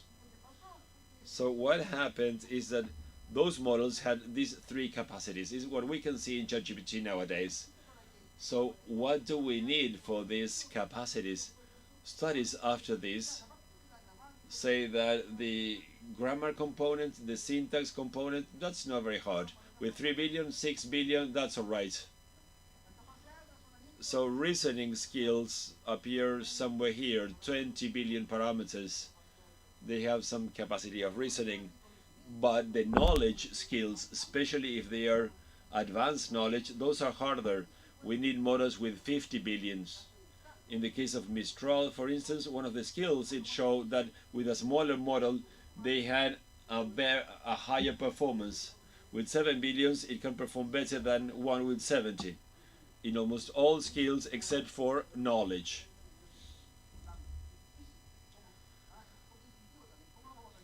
Because that is the hardest, let's say, to improve the knowledge area. So what we see here is that these models require a lot of resources. Our estimates is that for a model to get to know a lot about Latin America, we would need more than 50 billion parameters. So, and that requires some computing infrastructure that is pretty advanced. And then we would need at least 300 billion tokens, and that is a big effort to gather all the information on Latin America. So the third part of my presentation is about a possible way of doing this in our region. That is what we are doing in Senia. There are several ways of doing this, and this one is a possible one. And basically our reference is what we did with the AI Latin American Index. So we were in Chile. It was hard for us to know what was happening in the whole Latin America, so we called different colleagues in the region and we started a collaborative project. So we worked jointly to try to inform the study about the states of AI. In this case, we are following a similar approach. We have been calling colleagues and trying to include colleagues in our spaceship, let's say, so that we can be part of this revolution. And there were several organizations that joined the projects, and now we have more than 100 people in 9 different countries working on this. And that has been structured in 5 working groups, and I will be telling you a little bit about each of them. The first working group works with a model, basically how to train these models, and the challenge is how to do so in different areas. We have several computers and how to distribute all that data to train the models. Today, our infrastructure, the one that we have in Senia, is approximately 24 petaflops. That allows us to train models of 3 billion parameters. That is what we are doing right now. And now we're going to put some of these models available. So now this will be ready in December. It's a computing center in the northern part of Chile, in the University of Tarapacá, and they are investing more than $12 million to build that center, and it will increase our capacity up to 400 petaflops, and that will generate capacities to train models of 70 billion parameters. So that is more than what we estimate is necessary for that. The idea that these models being open and also open in data. We have a document and those involved that working in data governance. The idea is that all this is open depending on the source. And since this is in the northern part of Chile where we have a lot of solar energy, we're going to be using renewable energy. And we mentioned that energy is also a significant component of all this process. When it comes to data, we have people all over the place. We have more than 100 billion data from Latin America, and now we are inviting you, to those interested, the idea is to have diverse information from different dimensions. It happened to me that I went to a presentation. There was a congress of librarians in Chile. I told them about this and they just loved the idea, and we're getting a lot of data from these librarians. So I told my colleagues in Mexico, you need to go and talk to the librarians. They love this idea and they have become a significant source of information for us. So we are building this in a different way. It's not about going to the web. Basically, we need to work in a collaborative way, gathering information about what's going on in our region. Then when we talk about low resource language, we have also made progress. We have a translator for the main languages in Chile, Rapa Nui among them. And now we are working in Mapudungun, Guarani, and Nahuatl, and we're working with the communities to develop these tools. The problem that we have when we work with low resource languages, if you want to create a translator, there are some words that do not exist in the original language. When we presented this to Isla de Pascua, they tried the system, and one of the first things that they asked was astronaut. The answer was walker of the stars, and they said, cool, nice translation. Because when it comes, we need to use the words in their language to represent that concept, that idea. They included computer, and the answer was electronic brain. So it's been a pretty good experience that we would like to replicate in other places. There's another group that is the alignment group. These models, this GPT, that P means pre-trained. We need to train these models for the task, because originally they were trained to predict the next word. Now we need to align them to the new kind of instructions, with the new kind of interface that we want them to have with the user. For that, it requires some alignment, and we're working on that. Now we have a chatbot. For instance, in this case, we have two models. You enter your prompt here, and then the models provide an answer, and then the user says, I like the A, I like the B, or I don't like any of them.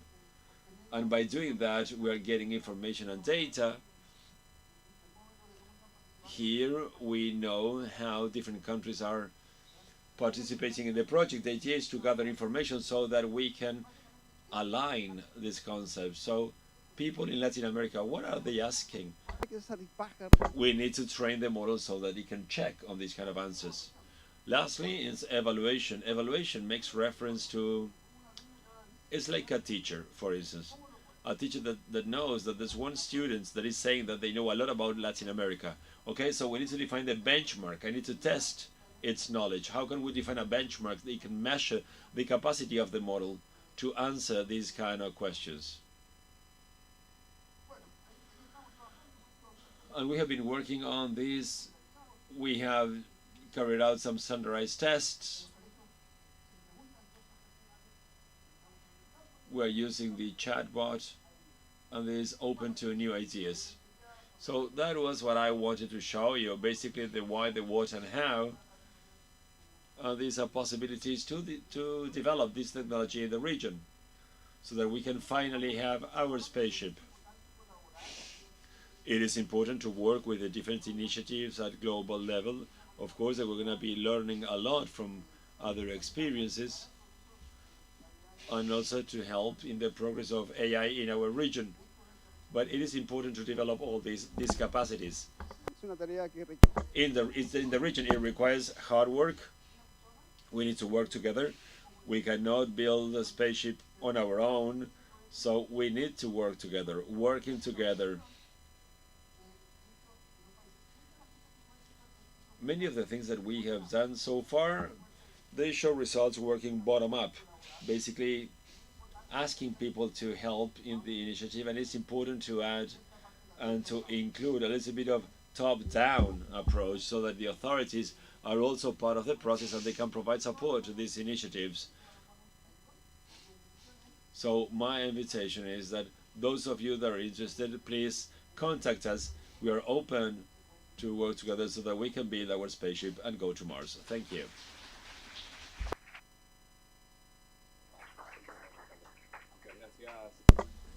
Thank you very much, Alvaro. Okay, so let's make some small changes. So now we are gonna move on. El próximo panel. Move on to our next panel. There's water and coffee.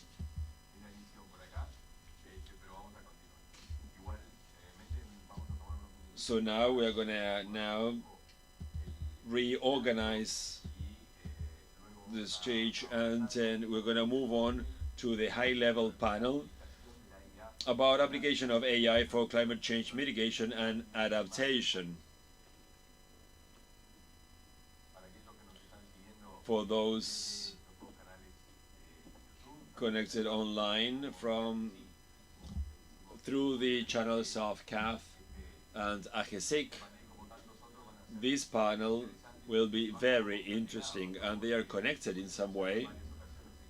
Today we mentioned climate change, so this is a very good opportunity to go deeper in that area. Nos damos unos breves instantes. Let's take some minutes. Thank you.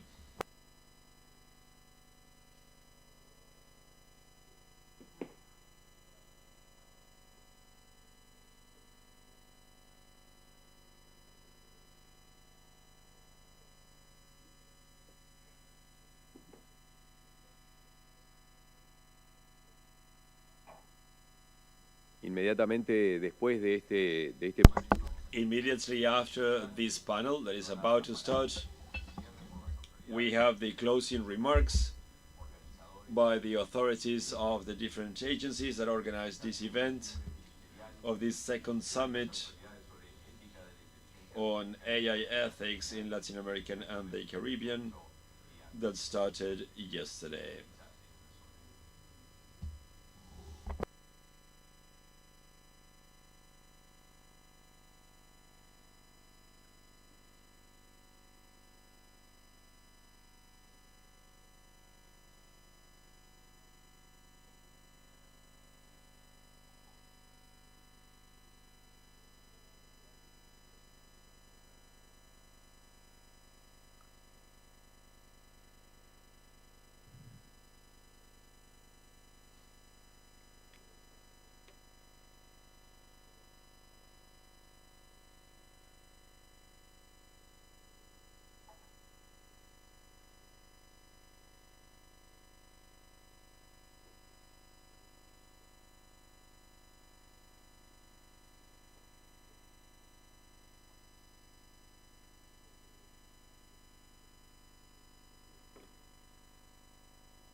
Hay uno.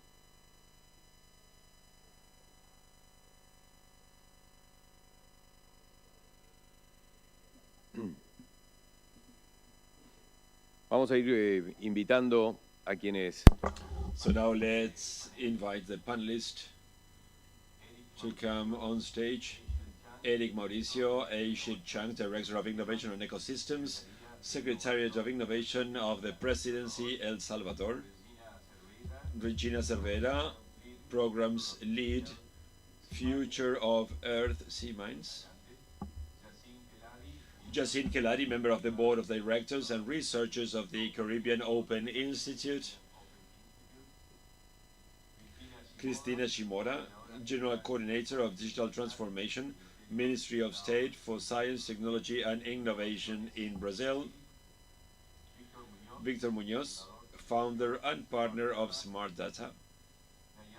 Nayat Sanchez P, Director of INRIA Chile, French National Institute for Research in Digital Sciences and Technologies, Chile. Marina Vericua, Director of Public, External and Legal Affairs, Microsoft. And the moderator is Cristina Martinez Pinto, Artificial Intelligence Consultant, UNESCO, Founder and Director of Pit Policy Lab. Good afternoon, everyone. Can you hear me? Okay, so now thank you very much to all of you for your patience. We know this has been a pretty long day, but we're about to finish this forum, and we know that we cannot finish these 2 days of work without publicly acknowledging the fact that we are facing two trends here. The first one, we have already explored that in the different fora, with the different interventions and examples on the use of AI in this digital transformation. But the second one is one that we are experiencing every day, that is climate change. So before starting with the questions to our panelists, I would like to share some data. Some data I found on a report on Harvard Business Review on AI and climate change. The first one, and I think this is nothing new to you, is that we are facing a climate emergency with extreme climate events that are taking place more and more frequently. And according to evidence, countries like ours, those in the southern part of the world, that are the most vulnerable to these kind of changes. The second point is something similar, but in connection to AI. Basically, the environmental impact of AI affects more regions and communities that are in part of the global south. For instance, in 2022, Google had a center in Finland with 97% of clean energies, but this number goes down up to 4 to 18% in its data centers in Asia. And that highlights the differences when it comes to local consumption of fossil fuels. Also, the global projection for energy connected to AI will increase exponentially in at least 10 times the current levels, and will go over annual consumption of electricity of a country like Belgium by 2026. And then something else on a more positive note, let's say, taking into account the different cases that exist, they mention Amazon GPT. There are many examples of positive use, climate predictions, improve of electric systems, optimization of transportation roads, intelligent systems for heating and ventilation, waste management, among other applications. So taking all this into account, my first question, that is to all our panelists, that has to do with the role to be played by AI in the adaptation and mitigation strategies to climate change in our region. And let's start with you, Eric Chang, Director of Innovation from El Salvador. So can you please tell us about how you are integrating AI in your national strategy, and which are the main challenges that you're facing? Thank you very much. And thank you very much to the organizers. So one of the aspects that we have considered is that we understand the power of technology to change a whole country and how to make it better, providing technical solutions. For years, we have tried to promote this kind of technology. When it comes to AI, we know that we don't have the capacities of many other countries, but we do believe that within our possibilities, we can find an application for solutions connected to AI. To begin with, we believe that AI is a solution manager, but also a catalyzer in all this. We can generate solutions such as prevention and monitoring for natural disasters, or devices that allowed us to monitor crops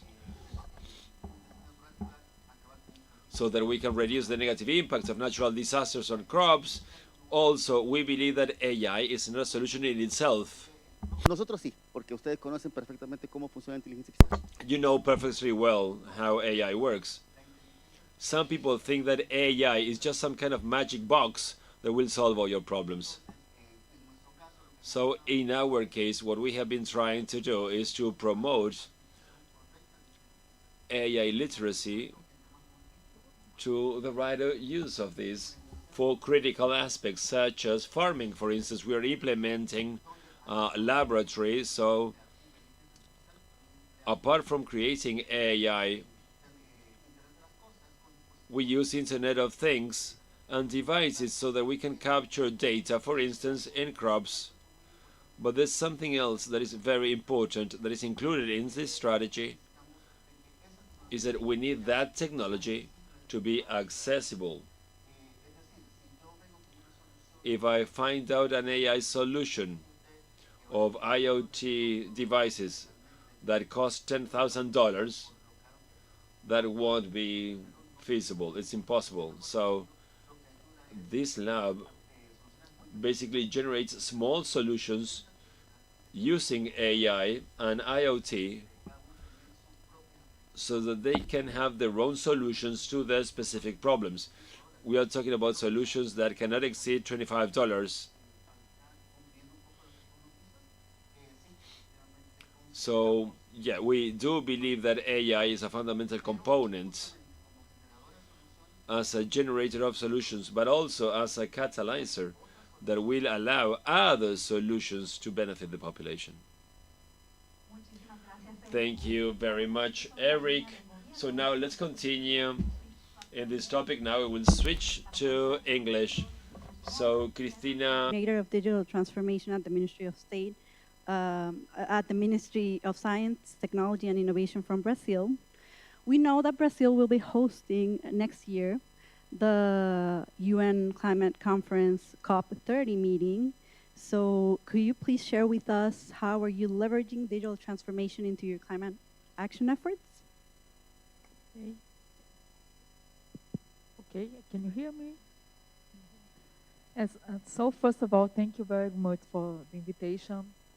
So it's very timely, our participation in this panel here, since we are going to start all the preparations to COP30 that will be held next year in Brazil, as you said, and the first time it will be held in the Amazon region.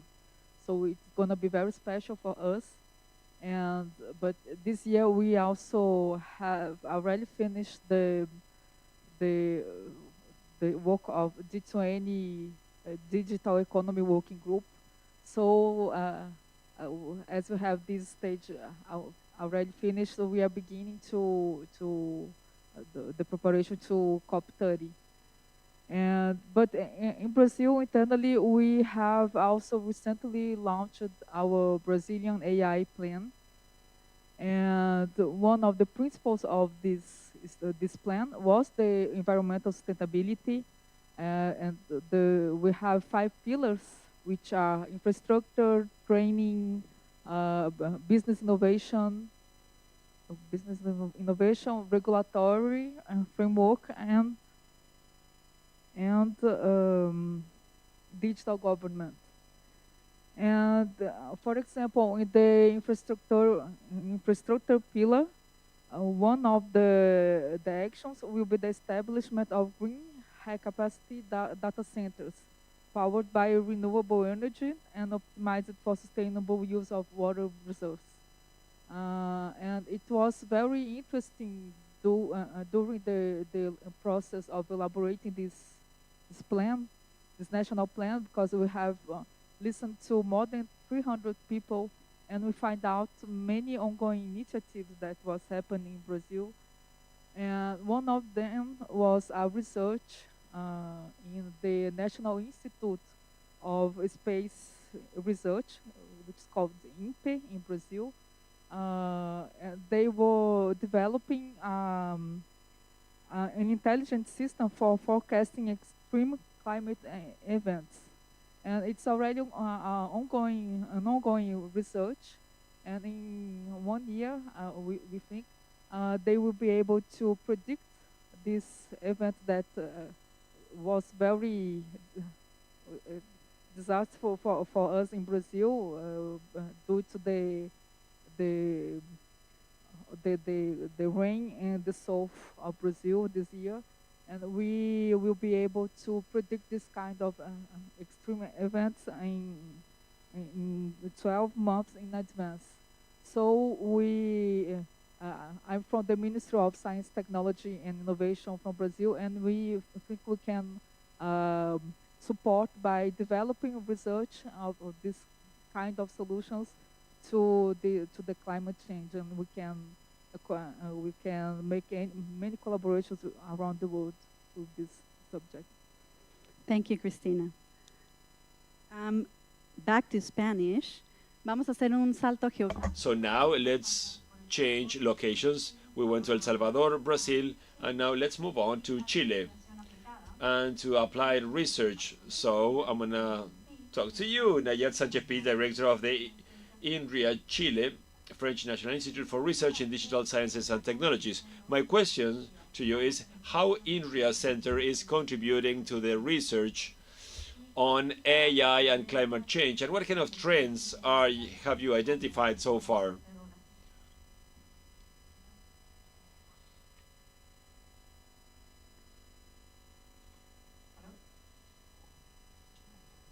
So, first of all, thank you very much for the invitation in this panel to talk about this convergence between AI and climate change. INRIA is the French National Institute for Research in Digital Sciences and Technologies. We started working in Chile 13 years ago. We have contributed to the development of digital sciences and AI in a responsible way, and that means a lot of different things. From our perspective, so in this panel that we're going to be talking about AI and climate change, there are many things that we do at INRIA in the region, in Chile, working together with the rest of the region and also working with European countries. So the first thing is to adopt some measures and statements about how we do things. Not only what we do, but how we do it. So the first thing, and we have done this in Chile, to adopt a carbon neutrality modality as a priority.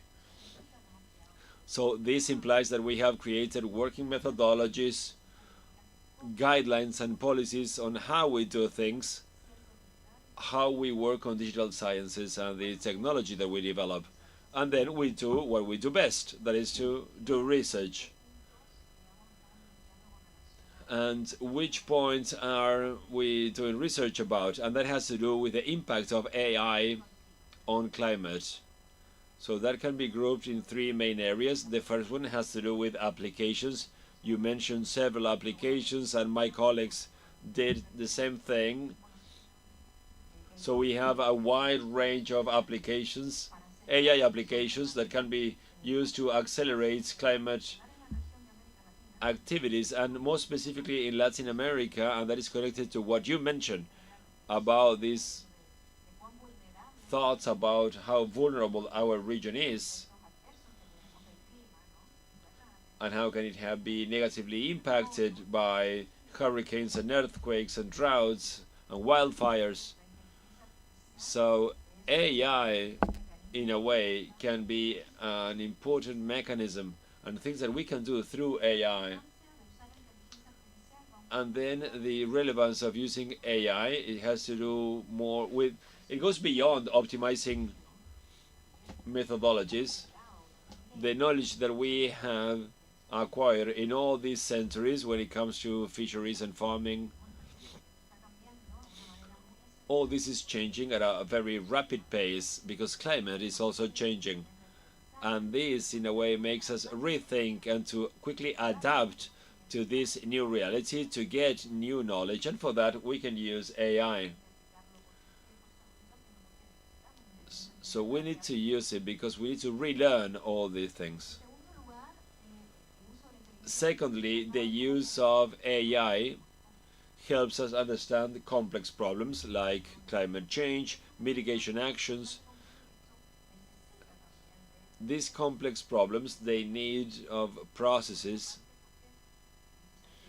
because we need to understand, connect all these elements, taking into account all the complexity it entails. And then another problem is what you mentioned, that AI is more and more powerful, and we scale up all these generative artificial intelligent models. They need more resources and they consume more energy, so that it has a potential negative impact in the carbon footprint. So my point is that all the things that we do when it comes to research is focused on these 3 points, but I would like to highlight the last point, that is about how to have a better AI, is not about saving the planet by burning up the Amazon forest. So we need to find the right solution to solve the problem.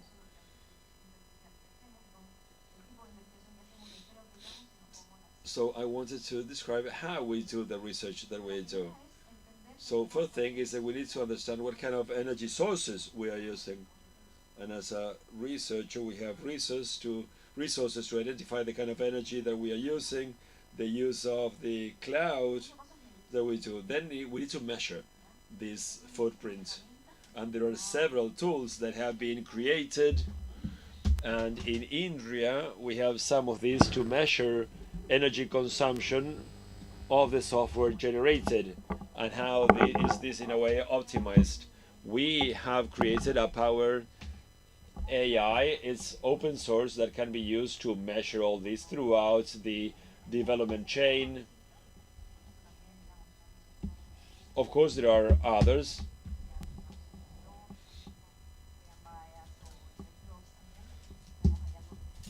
So there are some aspects connected to the development of these tools in open source that is essential for all this. And as our colleague from Barcelona made that statement on how we do things. So there's a third step, and I'm summing up. I have a lot of pages here. I can spend hours talking about this. The idea is to have an eco approach when it comes to the development of AI. And that is another complex problem. And we need to have a multi-dimensional approach to all this. So I'm going to rush through this. It's about finding the right hardware configuration for experimenting to find the right balance between performance of models of energy consumption and implementing an intelligent adjustment of hyperparameters and reusing trained models to solve different problems that may have a similar nature. So basically what we call frugal AI or green AI, that implies that the focus is on developing models that are robust and that optimize the energy used. And that means using data sets, that is to say, just a few data when doing the training. And lastly, last but not least, because this has an ethical component, and that is connected to the fact that we need to guarantee that AI should be respectful of nature.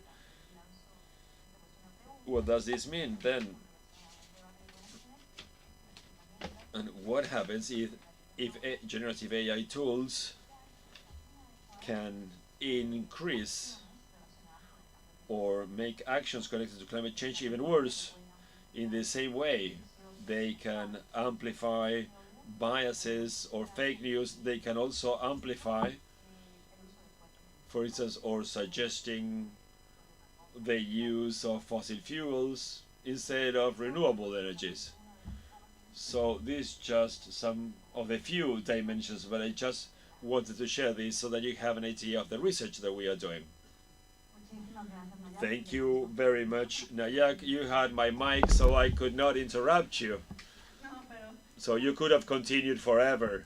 So your presentation was very interesting, and the work that you are doing to increase the understanding of AI systems, and also in their improvement. Now we have the perspective of the entrepreneurial sector, and that's why I want to hear from Victor Muñoz, founder and partner for Smart Data.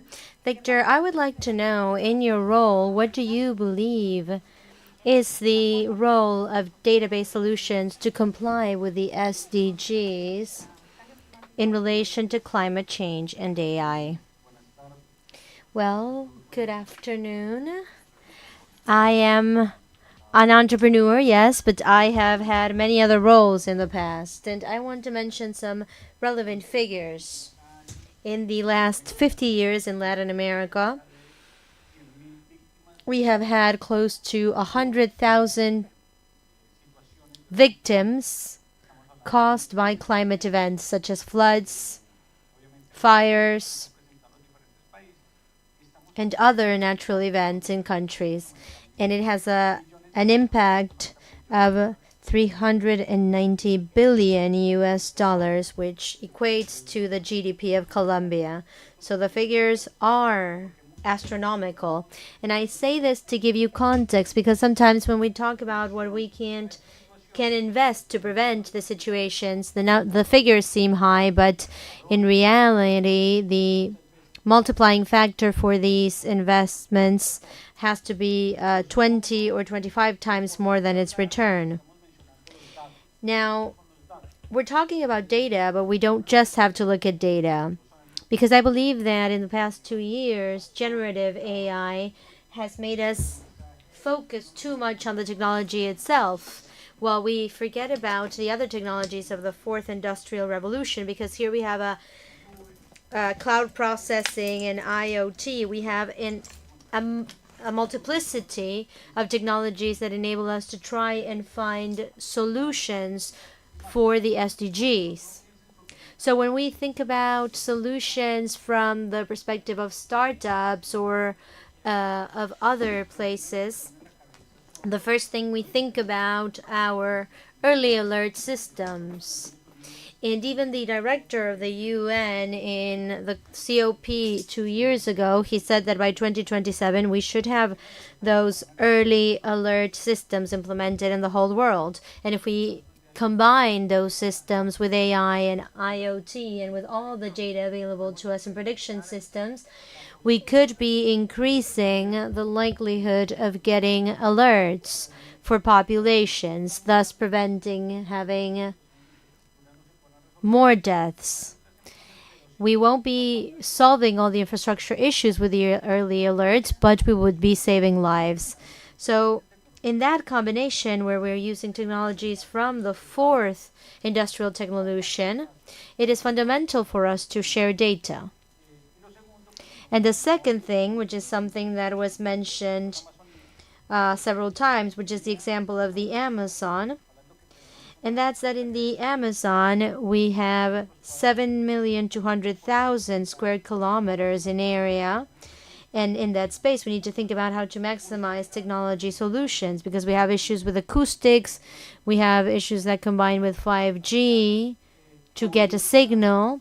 So covering this entire area is practically impossible at the time. So we need to find a way to prevent deforestation and control wood cutting in an efficient way by using technology. So we have a lot of solutions and we have a lot of opportunities, and we can have a positive impact. Thank you, Victor, for talking about the convergence of technologies with AI to more effectively deal with climate change. And now we want to hear voices that represent civil society. So now I want to yield the floor to Regina Cervera, Program Lead for Future of Earth Sea Mines. Regina, I would like to hear from Jaguares to Manatees what initiatives and programs you have developed to promote environmental sustainability based on AI, and what are the lessons that are applicable for the region. Thank you, Christy, and thank you to UNESCO, CAF, and Agesic for the invitation. I want to very briefly mention that I agree with the panelists. The applications are so ample that we can go to very specific things like Jaguares, Manatees, which are the things that we are working in sea mines, and we can monitor and understand these umbrella species, and then we can build public policy. And mostly, we would like to connect with the hearts of people, because we connect in the stories of climate change and nature. And maybe by doing so, we can change our paradigms.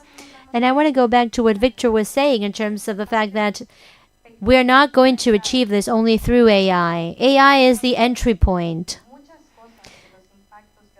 because there are many things that we would not be able to visualize when we monitor species to make public policy decisions, And we couldn't be able to realize the impacts of climate change if we didn't have satellite sensors, if we didn't have IoTs, if we didn't have acoustics that are working in combination with AI to analyze the data.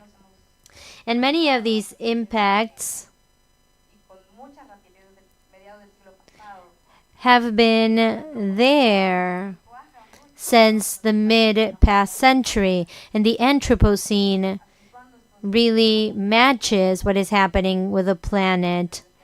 The loss of biodiversity and climate change are very complex issues, and our capacity to adapt and transform in the face of all of these impacts is very much connected to our ability to understand and adapt to these technologies. So it doesn't have to do with how they can have an impact on us, but rather it has to do with how we can use them. A week ago, I participated in a Zoom with Willis Starr, where he shared great insights on the topic, and we spoke about the system that we're using to reach solutions, right? We have a pilot, we have a program, we have a project, and regardless of the sector, either education, health, policy, and work, this system can be hacked. We can find a way to get to funding to ministers. I was talking to a colleague from a big tech yesterday, and he said that he feels that sometimes those of us who work in climate change speak a language that really doesn't resonate with others. Right? And when we talk about AI, how much energy does a country consume? Well, in the city of Mexico, we can't build any more data centers because they are leaching the energy from the city. And so they leave Mexico City and they go to Querétaro, right? Because they don't have that many inhabitants that need energy there. Then we're opening geothermal plants. They want to keep drilling the earth, the ocean. We got nuclear plants. We've got stored coal. I'm so sorry. I'm moving away from the question, I think. But what I want to get to by saying all of this is that in these examples, and I hope I could show you the pictures of the jaguar, which is something that you can connect to, right? Because those are mammals. I want to show you how that can transform a language.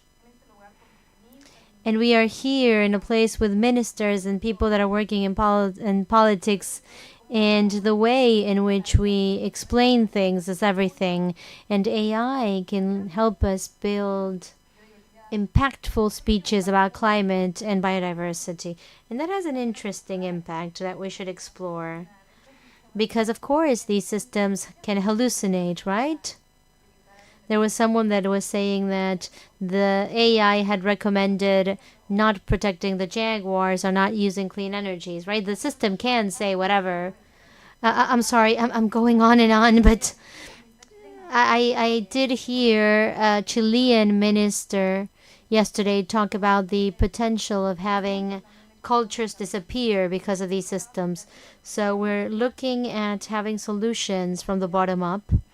And we need to talk about who is benefited by these AIs and with which perspectives we are building these technologies. So for the communities that depend on the manatee or the jaguar, we might use the technology to help them. I can tell you more about the projects later because they're species-based. We will have a second round of questions, so don't worry. I'm sure you will be able to tell us about it.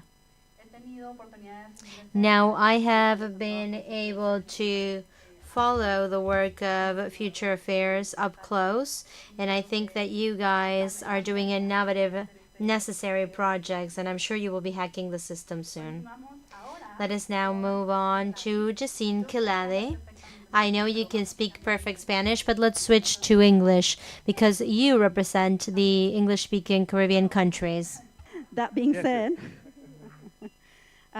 Yacine, as a board member and researcher for the Caribbean Open Institute, based on your work with COI, how can open data and AI be harnessed to strengthen resilience against climate-related events in small islands?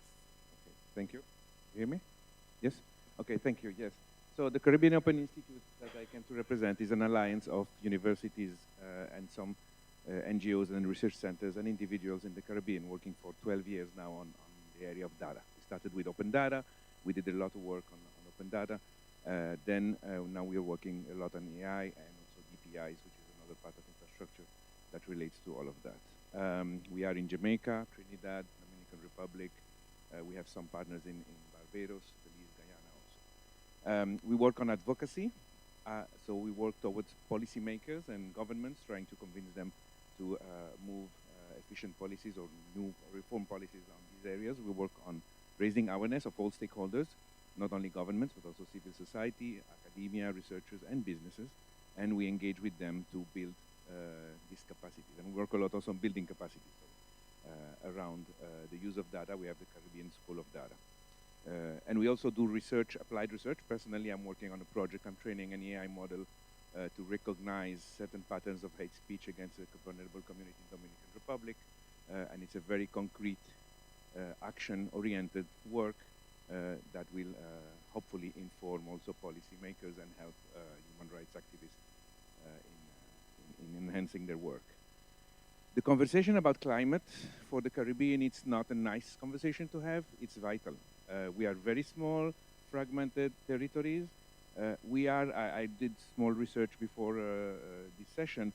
In all the index, climate risk index, ND gain index, and the IPCC reports, we are the most vulnerable to climate change. So if we only produce 0.3% of carbon emissions, we are 3 to 5 times more vulnerable to climate change than the rest of Latin America, including South America or Central America.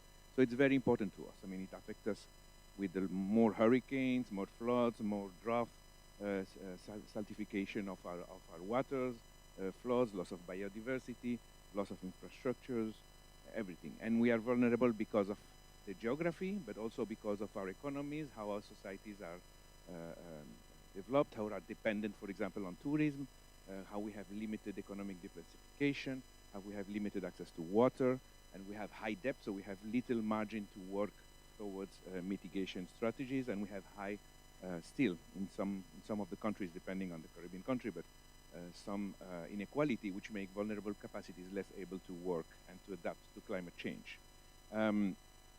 There are actions that are being conducted by some governments or some researchers or some universities using AI. We have one of our partners who's using an AI system for monitoring and doing sargassum.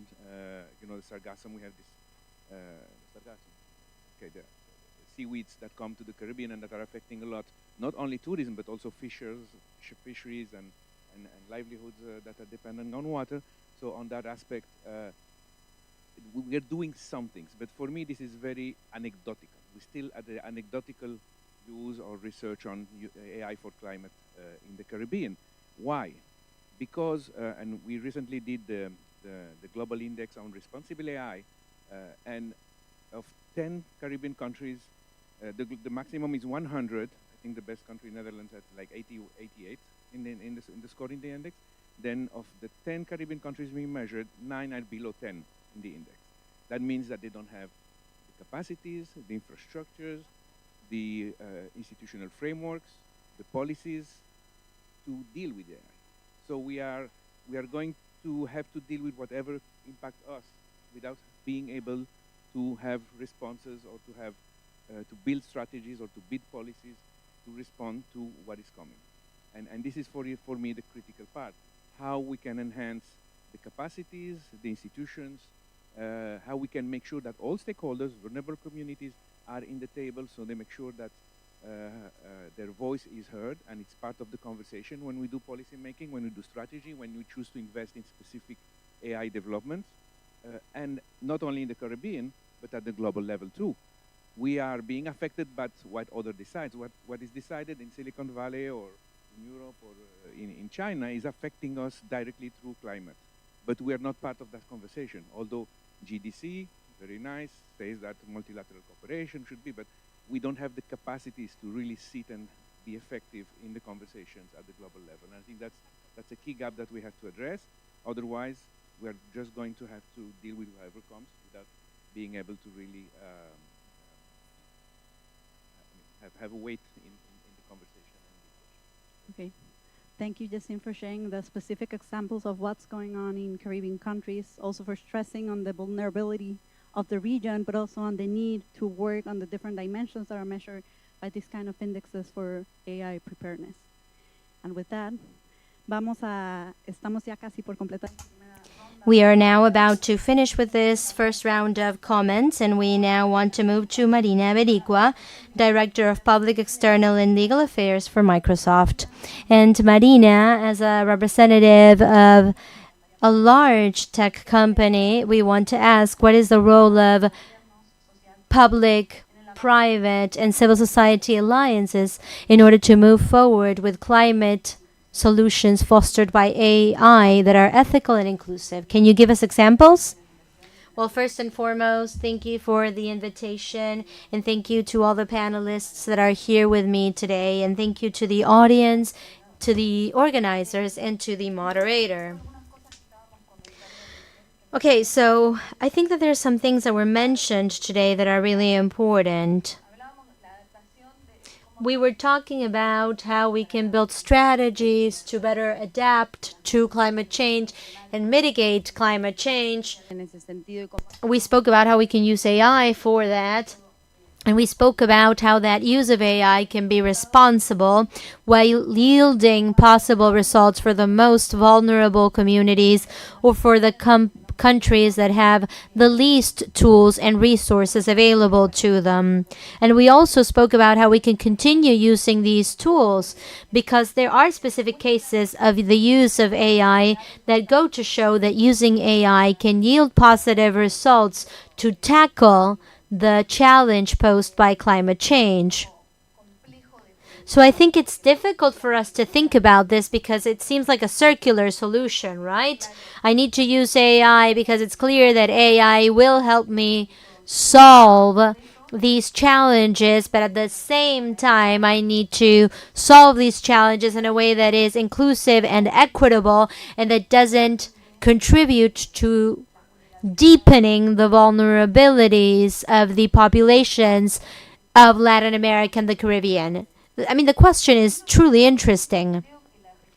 Now, the first thing that I would like to say is that regardless of the vulnerabilities that are clear within the region and regardless of our gaps, our region is privileged in terms of available natural resources, from clean energy to water sources to the capacity to produce renewable energies to biodiversity. What we can generate is fundamental for AI solutions, and that's data. So I think there is a way in which this region might be better positioned in terms not just of using AI, but also in terms of being part of the construction and the design of these mitigation strategies. So I think we need to start looking at ourselves a bit, right? I come from a big tech company, but I live in Latin America. My family lives here, and I'll likely live here all my life, and I think there's an opportunity for us here. Many times I think we look at this by focusing on vulnerabilities, and of course we cannot leave those vulnerabilities aside, but sometimes we also need to think about what advantages we hold to be better positioned as a region in the world. And I think we have resources for that. We've got data. We have sufficient data to build AI solutions that can be exported abroad, thus influencing global strategies. Now, I think that that's one first outlook that should be on the table, and that seems to be a bit different from other outlooks. And this doesn't leave aside the difficulties for access or the vulnerabilities or the gaps. And then I have two very short examples of cases where we're working within Microsoft that go along the lines of what has been mentioned before, but that really showcase the power of AI, especially when tackling the challenges posed by climate change. Since we have vulnerable populations in the region, we are some of the most affected areas by natural disasters caused by climate change. So because of this, we need to think about how we adopt this technology. Because we need to have speedy, efficient solutions, and those solutions need to be implemented responsibly. We should also bear in mind that when we're thinking about these solutions, if an AI says that the best strategy is to use fossil fuels, I definitely think we have sufficient talent in the region to filter that information and revise it and have humans revise those decisions. So we also need to empower ourselves as a region and say, hey, if I have an AI that is giving me this recommendation, I should not accept it. And of course, that has to do with understanding AI from a responsible point of view. And it also has to do with defining policies with all stakeholders at the table. And just two very short examples of what we're doing in Microsoft for this are the following. One, which is a similar project to the one mentioned by Nicolas, which is being done in Colombia, but we want to extend it through the Amazon, is a project called Guacamasha, and it has 3 dimensions. These are dimensions that have been mentioned before, but it has it. One is catching images through trap cameras. This image catching allows for identifying the animals with a 90% of precision, and this is great in terms of metrics. Additionally, this is an open source model. This is shared in GitHub, and it has been downloaded over 30,000 times. So it's really important for developers to have access to these models. This is something that was mentioned before, by the way, the need for access. Then the project is a bioacoustic layer, and the bioacoustic layer saves 80% of the time to researchers, and it actually has saved 600 hours of research for the biologists that have been working on this solution, and that is super interesting as well, and it is highly precise. And there's a third dimension. Someone was talking about the size of the Amazon and the possibility of covering the entirety of the territory, and we have been working together with an institute from the Colombian government called the Symphony Institute, which is a research institute from the Los Andes University, the Humboldt University, Planet Labs, which is a global organization, and the AI for Good Lab from Microsoft. And in the amount of satellite images captured, Planet Lab can take 2 turns around the Earth in a whole day.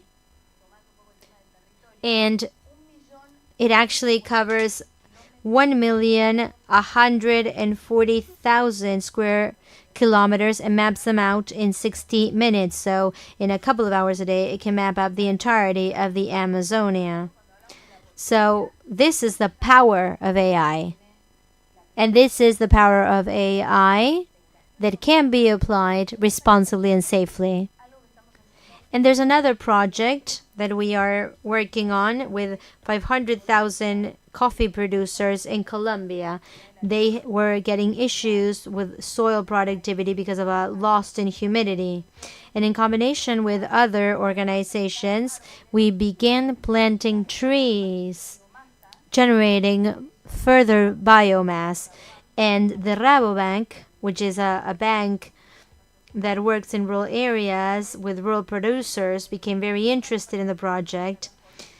And a company that works on the Microsoft Cloud, we decided to use satellite images to calculate through an AI model how much biomass is increased.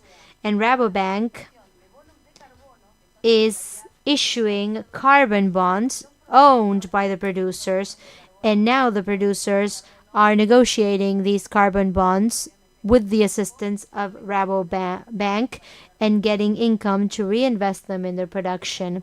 And I thought that was interesting. Thank you, Marina, for sharing those examples. I want to go back to that positive balance of identifying our strength as a region and how we can translate those strengths like biodiversity into regional cooperation strategies and multi-sectorial alliances. I think that's central for any climate action plan. Okay, so in this second part of the panel, I would like to ask a general question for everyone along the lines of recommendations. I will ask you to be brief in as much as possible. And I'm going to say this in English and in Spanish. But this goes hand in hand with the specific policies and frameworks that you believe are necessary to guarantee that climate solutions fostered by AI are effective, but most importantly, are ethical, equitable, and sustainable in our region. What specific policies or frameworks do you think are necessary to ensure that AI-driven climate solutions are not only effective but also ethical, equitable, and sustainable in our region? Y vamos a comenzar. Yo creo que podemos. I think we can go in the exact same order. Let's begin with Eric. I will be brief and to the point. I want to begin from the beginning. When we think about this, we need to have regulations that foster AI, but that stems from education. We know this is a new technology, and as professionals, it's hard for us to deal with AI, so imagine how hard it is for children. I think this is a perfect opportunity for governments to think of educating children on education and on AI so that they can feel that AI is a natural part of our lives. We also need to have a standard. Let's think of Uruguay. We know that Uruguay has standardized a development standard. What would have happened if they hadn't implemented this? Well, their systems wouldn't be robust enough. Well, the same thing happens with AI. The question is, how are we going to generate models? How do we create them? Well, to create them, we need to standardize them. We need to know that everything needs to have an order, which is something that we mentioned in the past.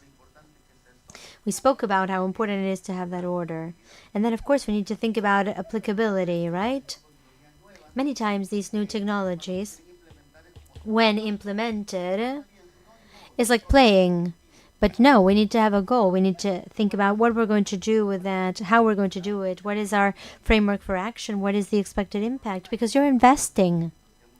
And the problem is, what happens when you have a failed investment?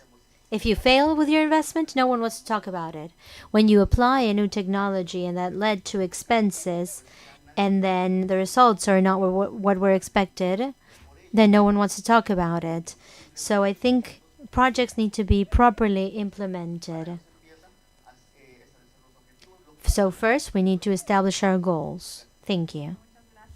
Thank you, Eric. Education, standards, and applicability. Christina, you have the floor. Yes, I'd like to highlight the part of your question that say that we have to develop ethical, equitable, and sustainable AI solutions. And so I think to do that, we have to promote more discussions like this one in this panel, that we a multi-sectorial vision, including the government point of views, the private sector, and the civil society and the academia. So we have to promote more discussions like that to really realize that we can develop, deploy, and use AI systems in an ethical and responsible way. Very short, very short answer. Thank you. Tina, I think your point on the need to stress on ethical and sustainable solutions, I will be following closely on the preparations to COP30 for next year. Nayas, regresamos contigo y vamos a ver si no te presto mi micrófono. ¿Aló? No te preocupes. Okay, let's go.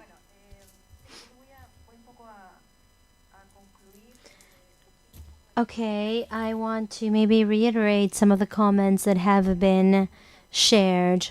And there are two things that I would like to mention. If we go back to the origins of AI, which are infrastructure and data and models, and which are a culture that we have learned of sharing. We need to share data, we need to share models.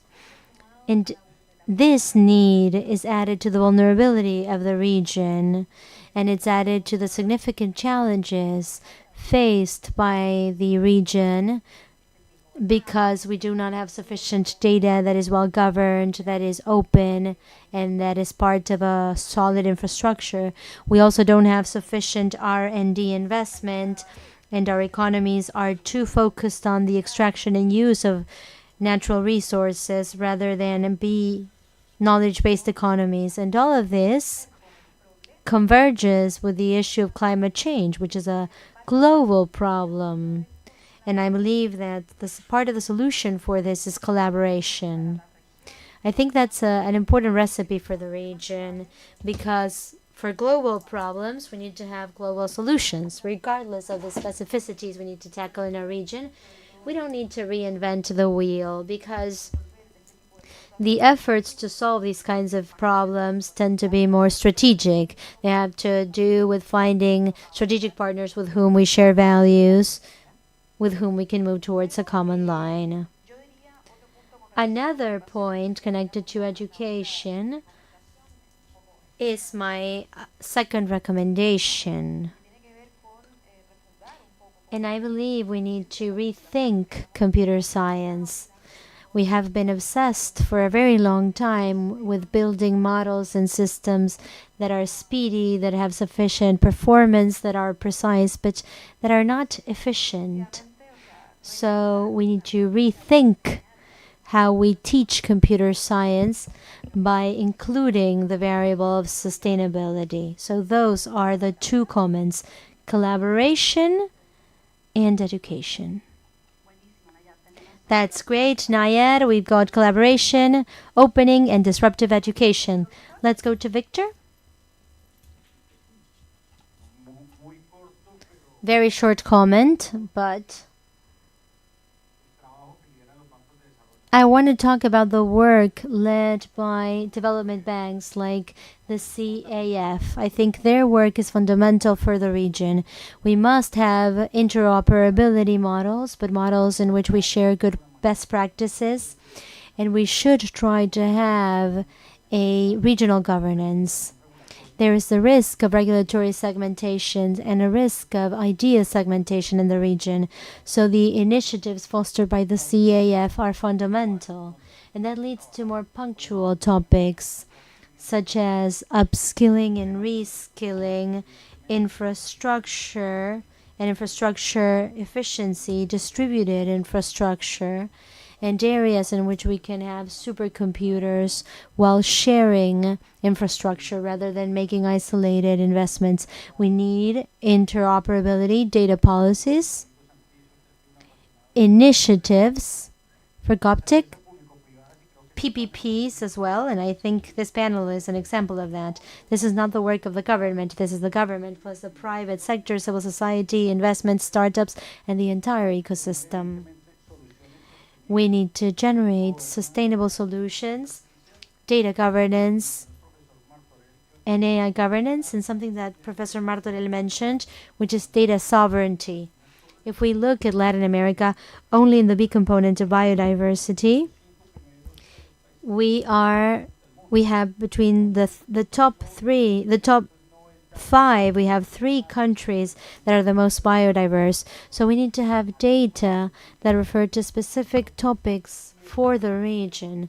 And that's a good starting point where we could be feeding models with this data, thus really having a relevant point for the region. Thank you very much, Victor. We've got interoperability, upskilling, reskilling, GovTech, sustainability, and this point of sovereignty for data. Let's go to Regina. Thank you, Christy. many things, but I'll try to be brief. First, these policies need to be based on evidence. The Microsoft case is a very interesting case. And we have worked with bioacoustic cameras, and by doing that, we have created a permanent funding program, and this comes from public policy. So we can learn from success stories and from mistakes as well, as Eric said, because there are many industries that have implemented AI systems and they've failed, and they don't share that. And then we replicate those mistakes. And if we don't do that, we lose trust in new pilot projects that might generate evidence for public policy. We have also mentioned this, and it was mentioned in the previous panel. The benefits need to go from the top to the bottom and from the bottom to the top, because the data in Latin America have to do with people that have rights. They are our data. So we need to make sure that capacities are distributed so that everyone can use them. And we also need to make sure that data is used ethically. And we need to make sure that this development has a mission and a vision of climate justice, because we're not all affected by climate change in the same way. And I would like to wrap up my intervention by saying that there are many narratives that we need to align in our policies to have a dual transition that is both green and digital, and that is part of all of our agendas. And they're not going hand in hand.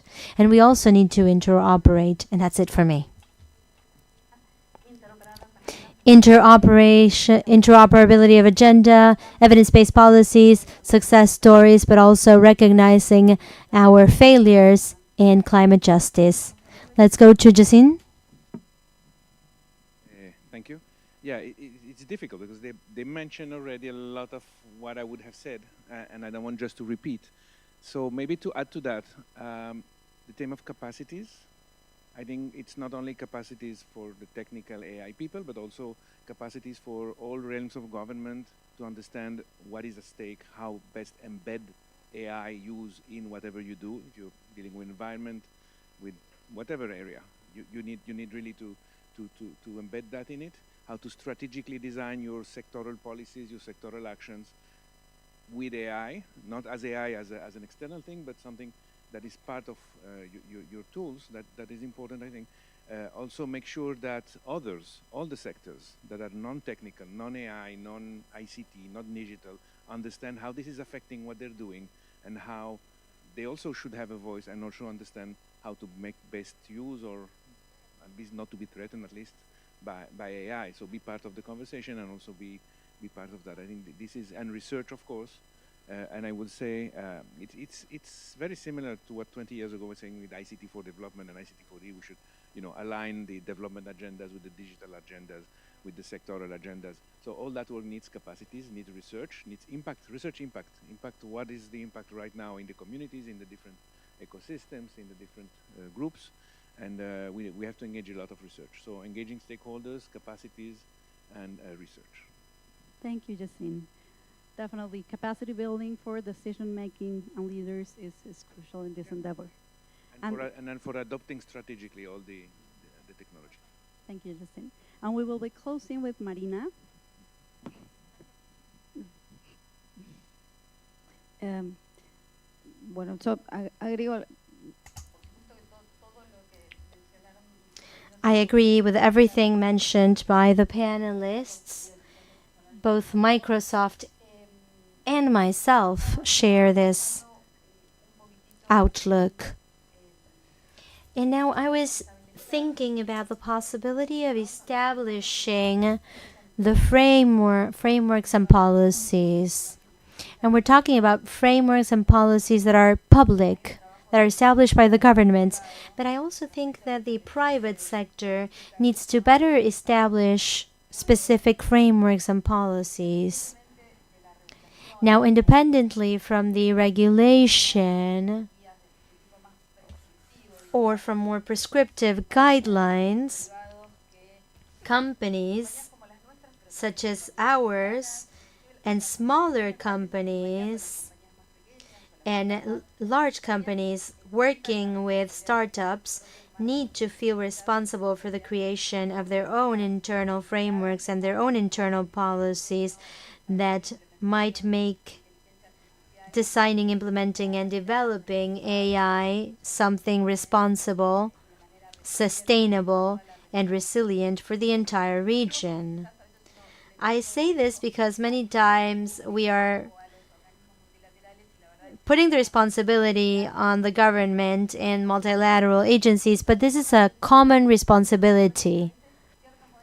And that's important because there are certain AI models that don't work for everything.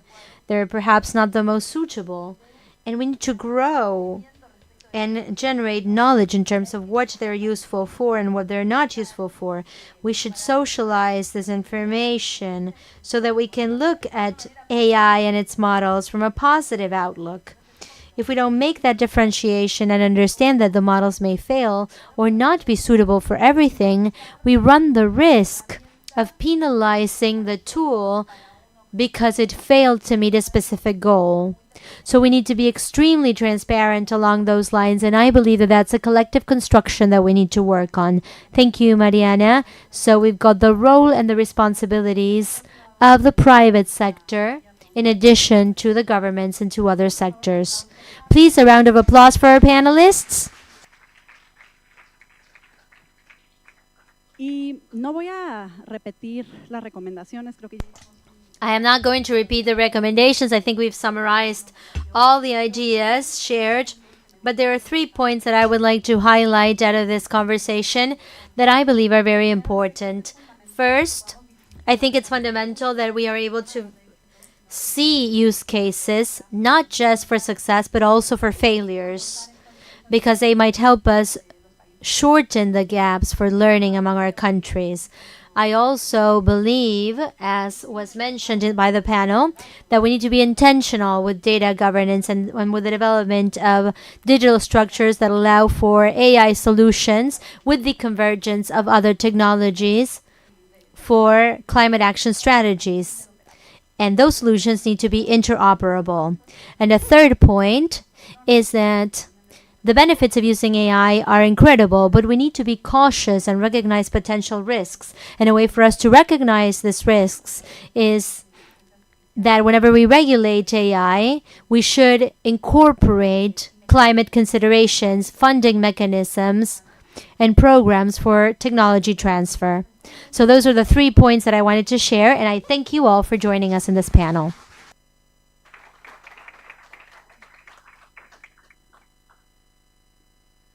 Bueno, muchas gracias a ti, Cristina. Thank you, Christina, for that, and thank you to all the panelists. Please take a moment for the picture. You might want to squeeze in, and once we're done with the picture, we will be wrapping up this second Ministerial Summit. Inmediato. Just a moment.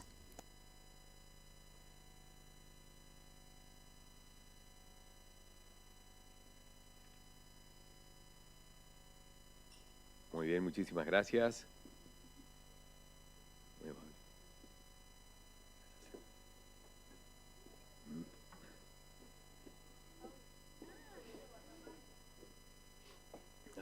Un placer, igualmente.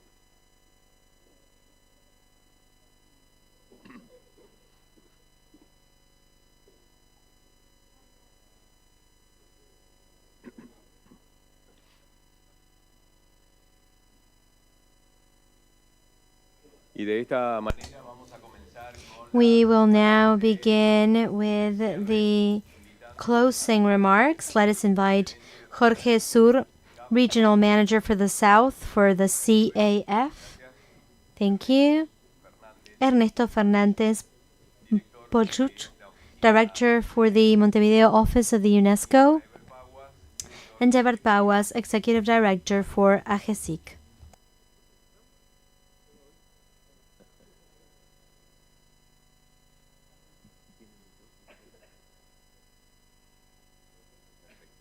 Muy bien. Le damos la palabra. We now want to yield the floor to Mr. Jorge Sur.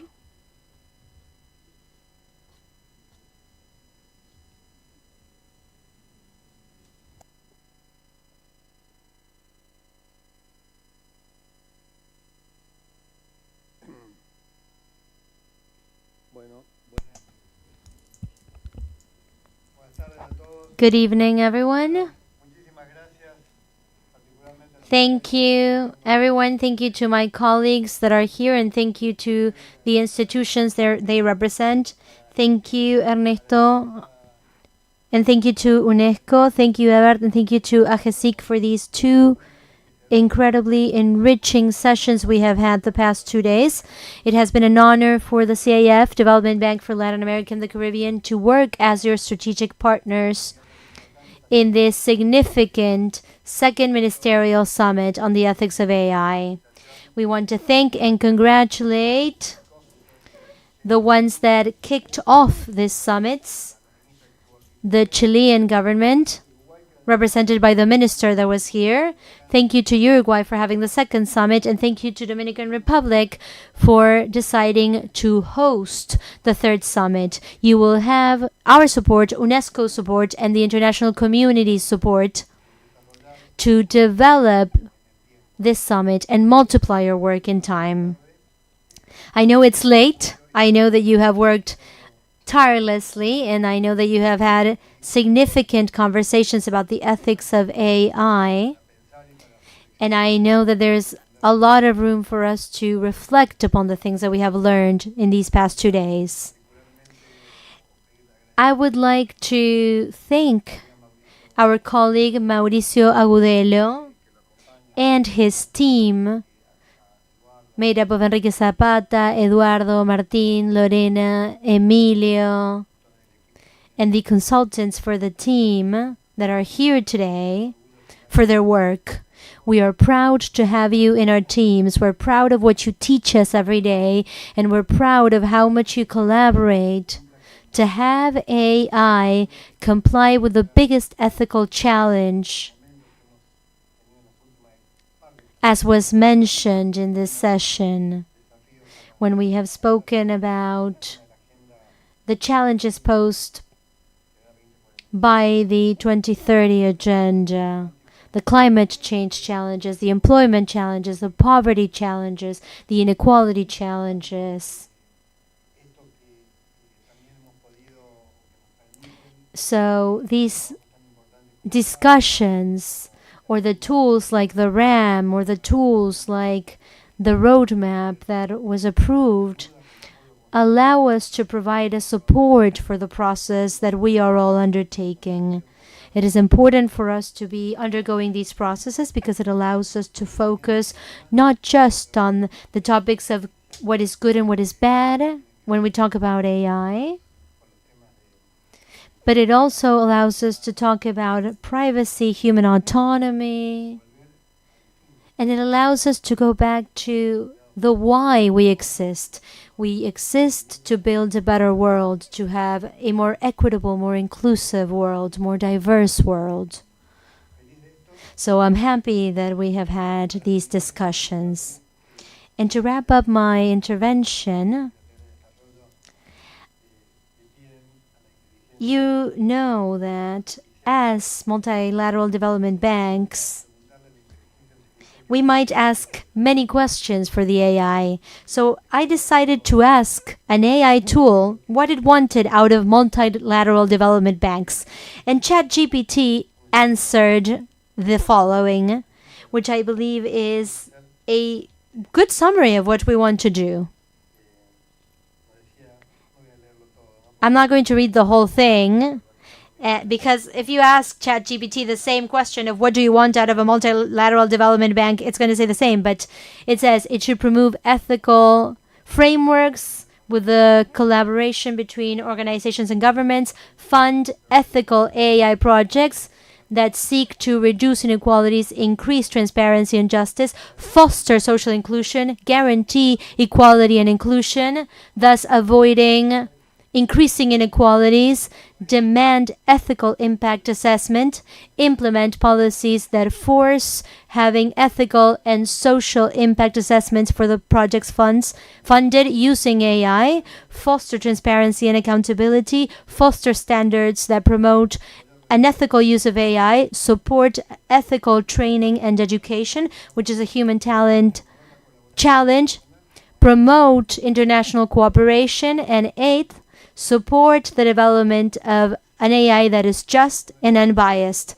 And when I asked this AI, what is the most important out of all those aspects, it says promote ethical regulatory frameworks with clear universal regulations that will allow for having an AI that is developed pursuant to human rights, equity, and security. I believe that and much more is what we do and what we want to do in the CAF. That is why we have a public policies guideline for the development of AI. And that is also why, and this is an announcement by the way, that is also why we will soon, next year actually, Mauricio, be launching our second guide for the better use of generative AI. So on behalf of the CAF, know that we will continue working and contributing to your work, and we will continue supporting initiatives such as this one so that Latin America can be better integrated, can better work on these areas. We will support you to develop infrastructures so that we're not just talking about policies, but actually doing things. We will keep promoting the development of human talent in the region. And above all things, we will continue trying to have an AI that tries to build a more just, more inclusive, ethical world. Thank you.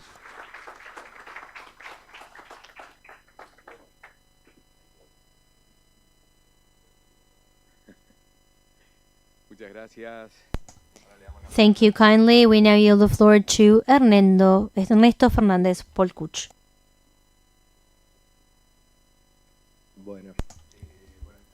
Good afternoon, everyone. I was going to say good evening because everyone feels like it's quite late, but I'll say good afternoon and thank you for being in attendance either here or through the live stream. Thank you, Ever, and thank you to Agesic, thank you to Jorge, and thank you to the CAF for being the most incredible partners in the past 2 days. I believe these 2 days have brought with them many panelists, yes, but mostly a lot of content. They have been 2 days filled with intense content and ideas, and we have a lot to process now. And I think that that's thanks to the quality of the panelists, and it's also thanks to the efforts of our colleagues in Agesic, the CAF, and UNESCO. And I want to thank all of them for their work. I want to mention some of my colleagues that are here. I see Natalia, I see Cristina. Out of the colleagues that are here, I don't see any more, I think, but I want to thank them. These 2 days have really showcased the role of Latin America and the Caribbean in this area. There are no other regions that are having discussions of such a high level about this topic. Sometimes we don't realize that because we are all embedded in the discussion, and it takes a moment for us to take a step back and realize what we're doing. And as Gabriela was saying, she hears from Africa and from Asia the question of, can we do what is being done in Latin America and the Caribbean? And I think that's a good sign. It's a sign that what we're doing within this working group is a pioneer work. And this morning, for those of you that were not with us, we had a meeting of high authorities and ministers, and we approved the roadmap for Latin America and the Caribbean and the Declaration of Montevideo. These 2 documents pertain to the road that lies ahead of us, and they stem from the first meeting that we had in Santiago de Chile, presided by Minister Aysén. Today we are here, presided by Ever. We will then move to Dominican Republic for the next summit. So remember to bring your sunblock when you go to Dominican Republic. But anyway, these documents tell us that we have an intense road ahead of us that will be focusing on 5 action lines to be carried out by subgroups of different nations in the region. So the next steps between here and Dominican Republic have to do with governance and regulation, skills and the future of work, with the inclusion and protection of vulnerable groups, environment sustainability, and climate change, which is what was mentioned in the previous panel, and infrastructure, which was also mentioned in the 2 previous panels. So these are all topics that we have been talking about, and the ministers have undertaken to continue making progress so that we might have concrete efforts to showcase in Dominican Republic next year. We do understand that our work is very much connected to our region, to our significant inequalities, and to our resource, both human and natural. And there are many challenges that we're dealing. I think if we created a word map, challenges would be smack in the middle in big bold letters. And that's because all of this is connected to the challenges that we are facing in Latin America and the Caribbean.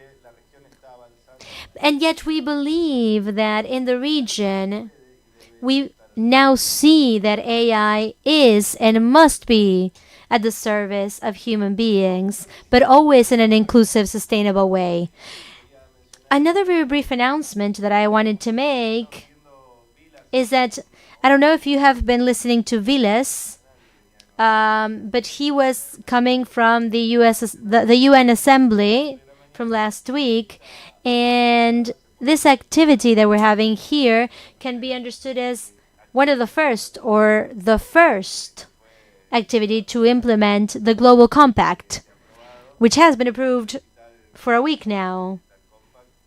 And this includes, obviously, these concepts. So that makes us even more proud. It makes us feel that we're a step ahead of the global agenda.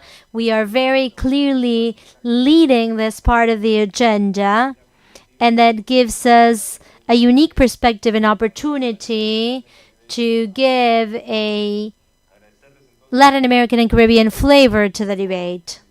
Thank you for your time. Please continue participating in this conversation and in the different activities of the sub-working groups, so the region might become an example for other regions, and so that this digital future leaves no one behind. Thank you.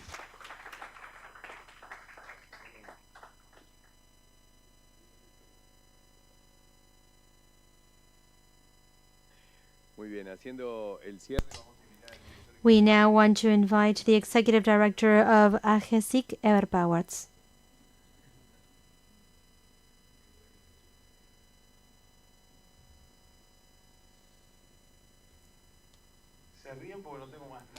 I have nothing more to say. I'm sure you guys are bored of me. I've been speaking since Monday.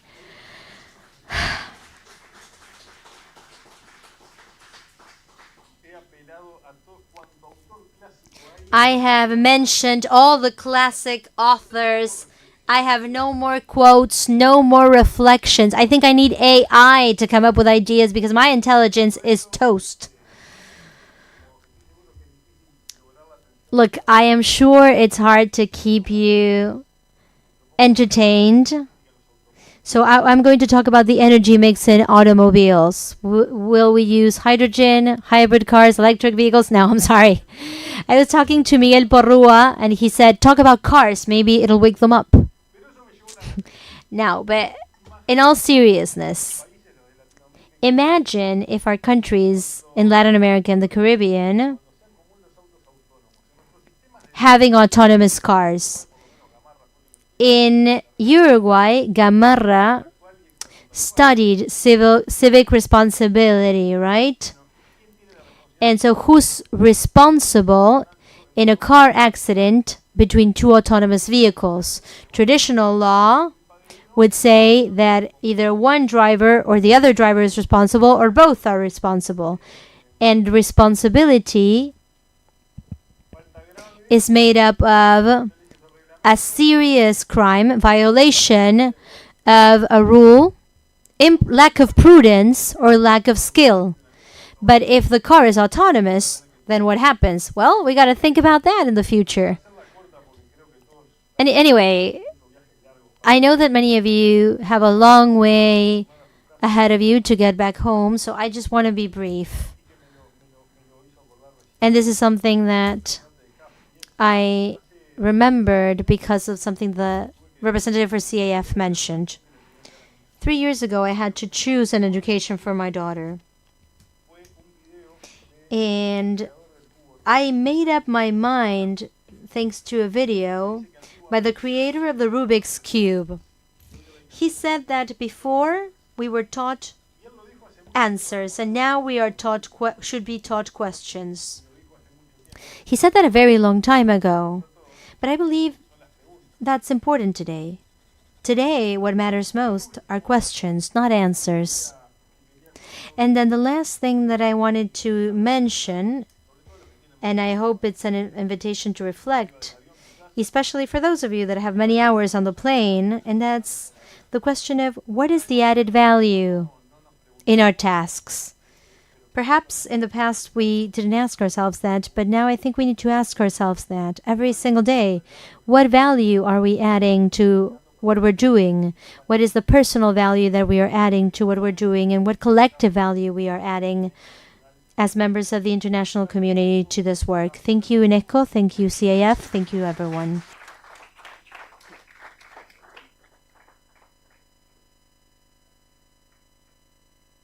Muy bien, con esta... Having made these remarks, we wrap up the second Ministerial and High Authority Summit on the ethics of AI in Latin America and the Caribbean. Thank you to those of you here. Thank you to those of you following us via internet. See you next time.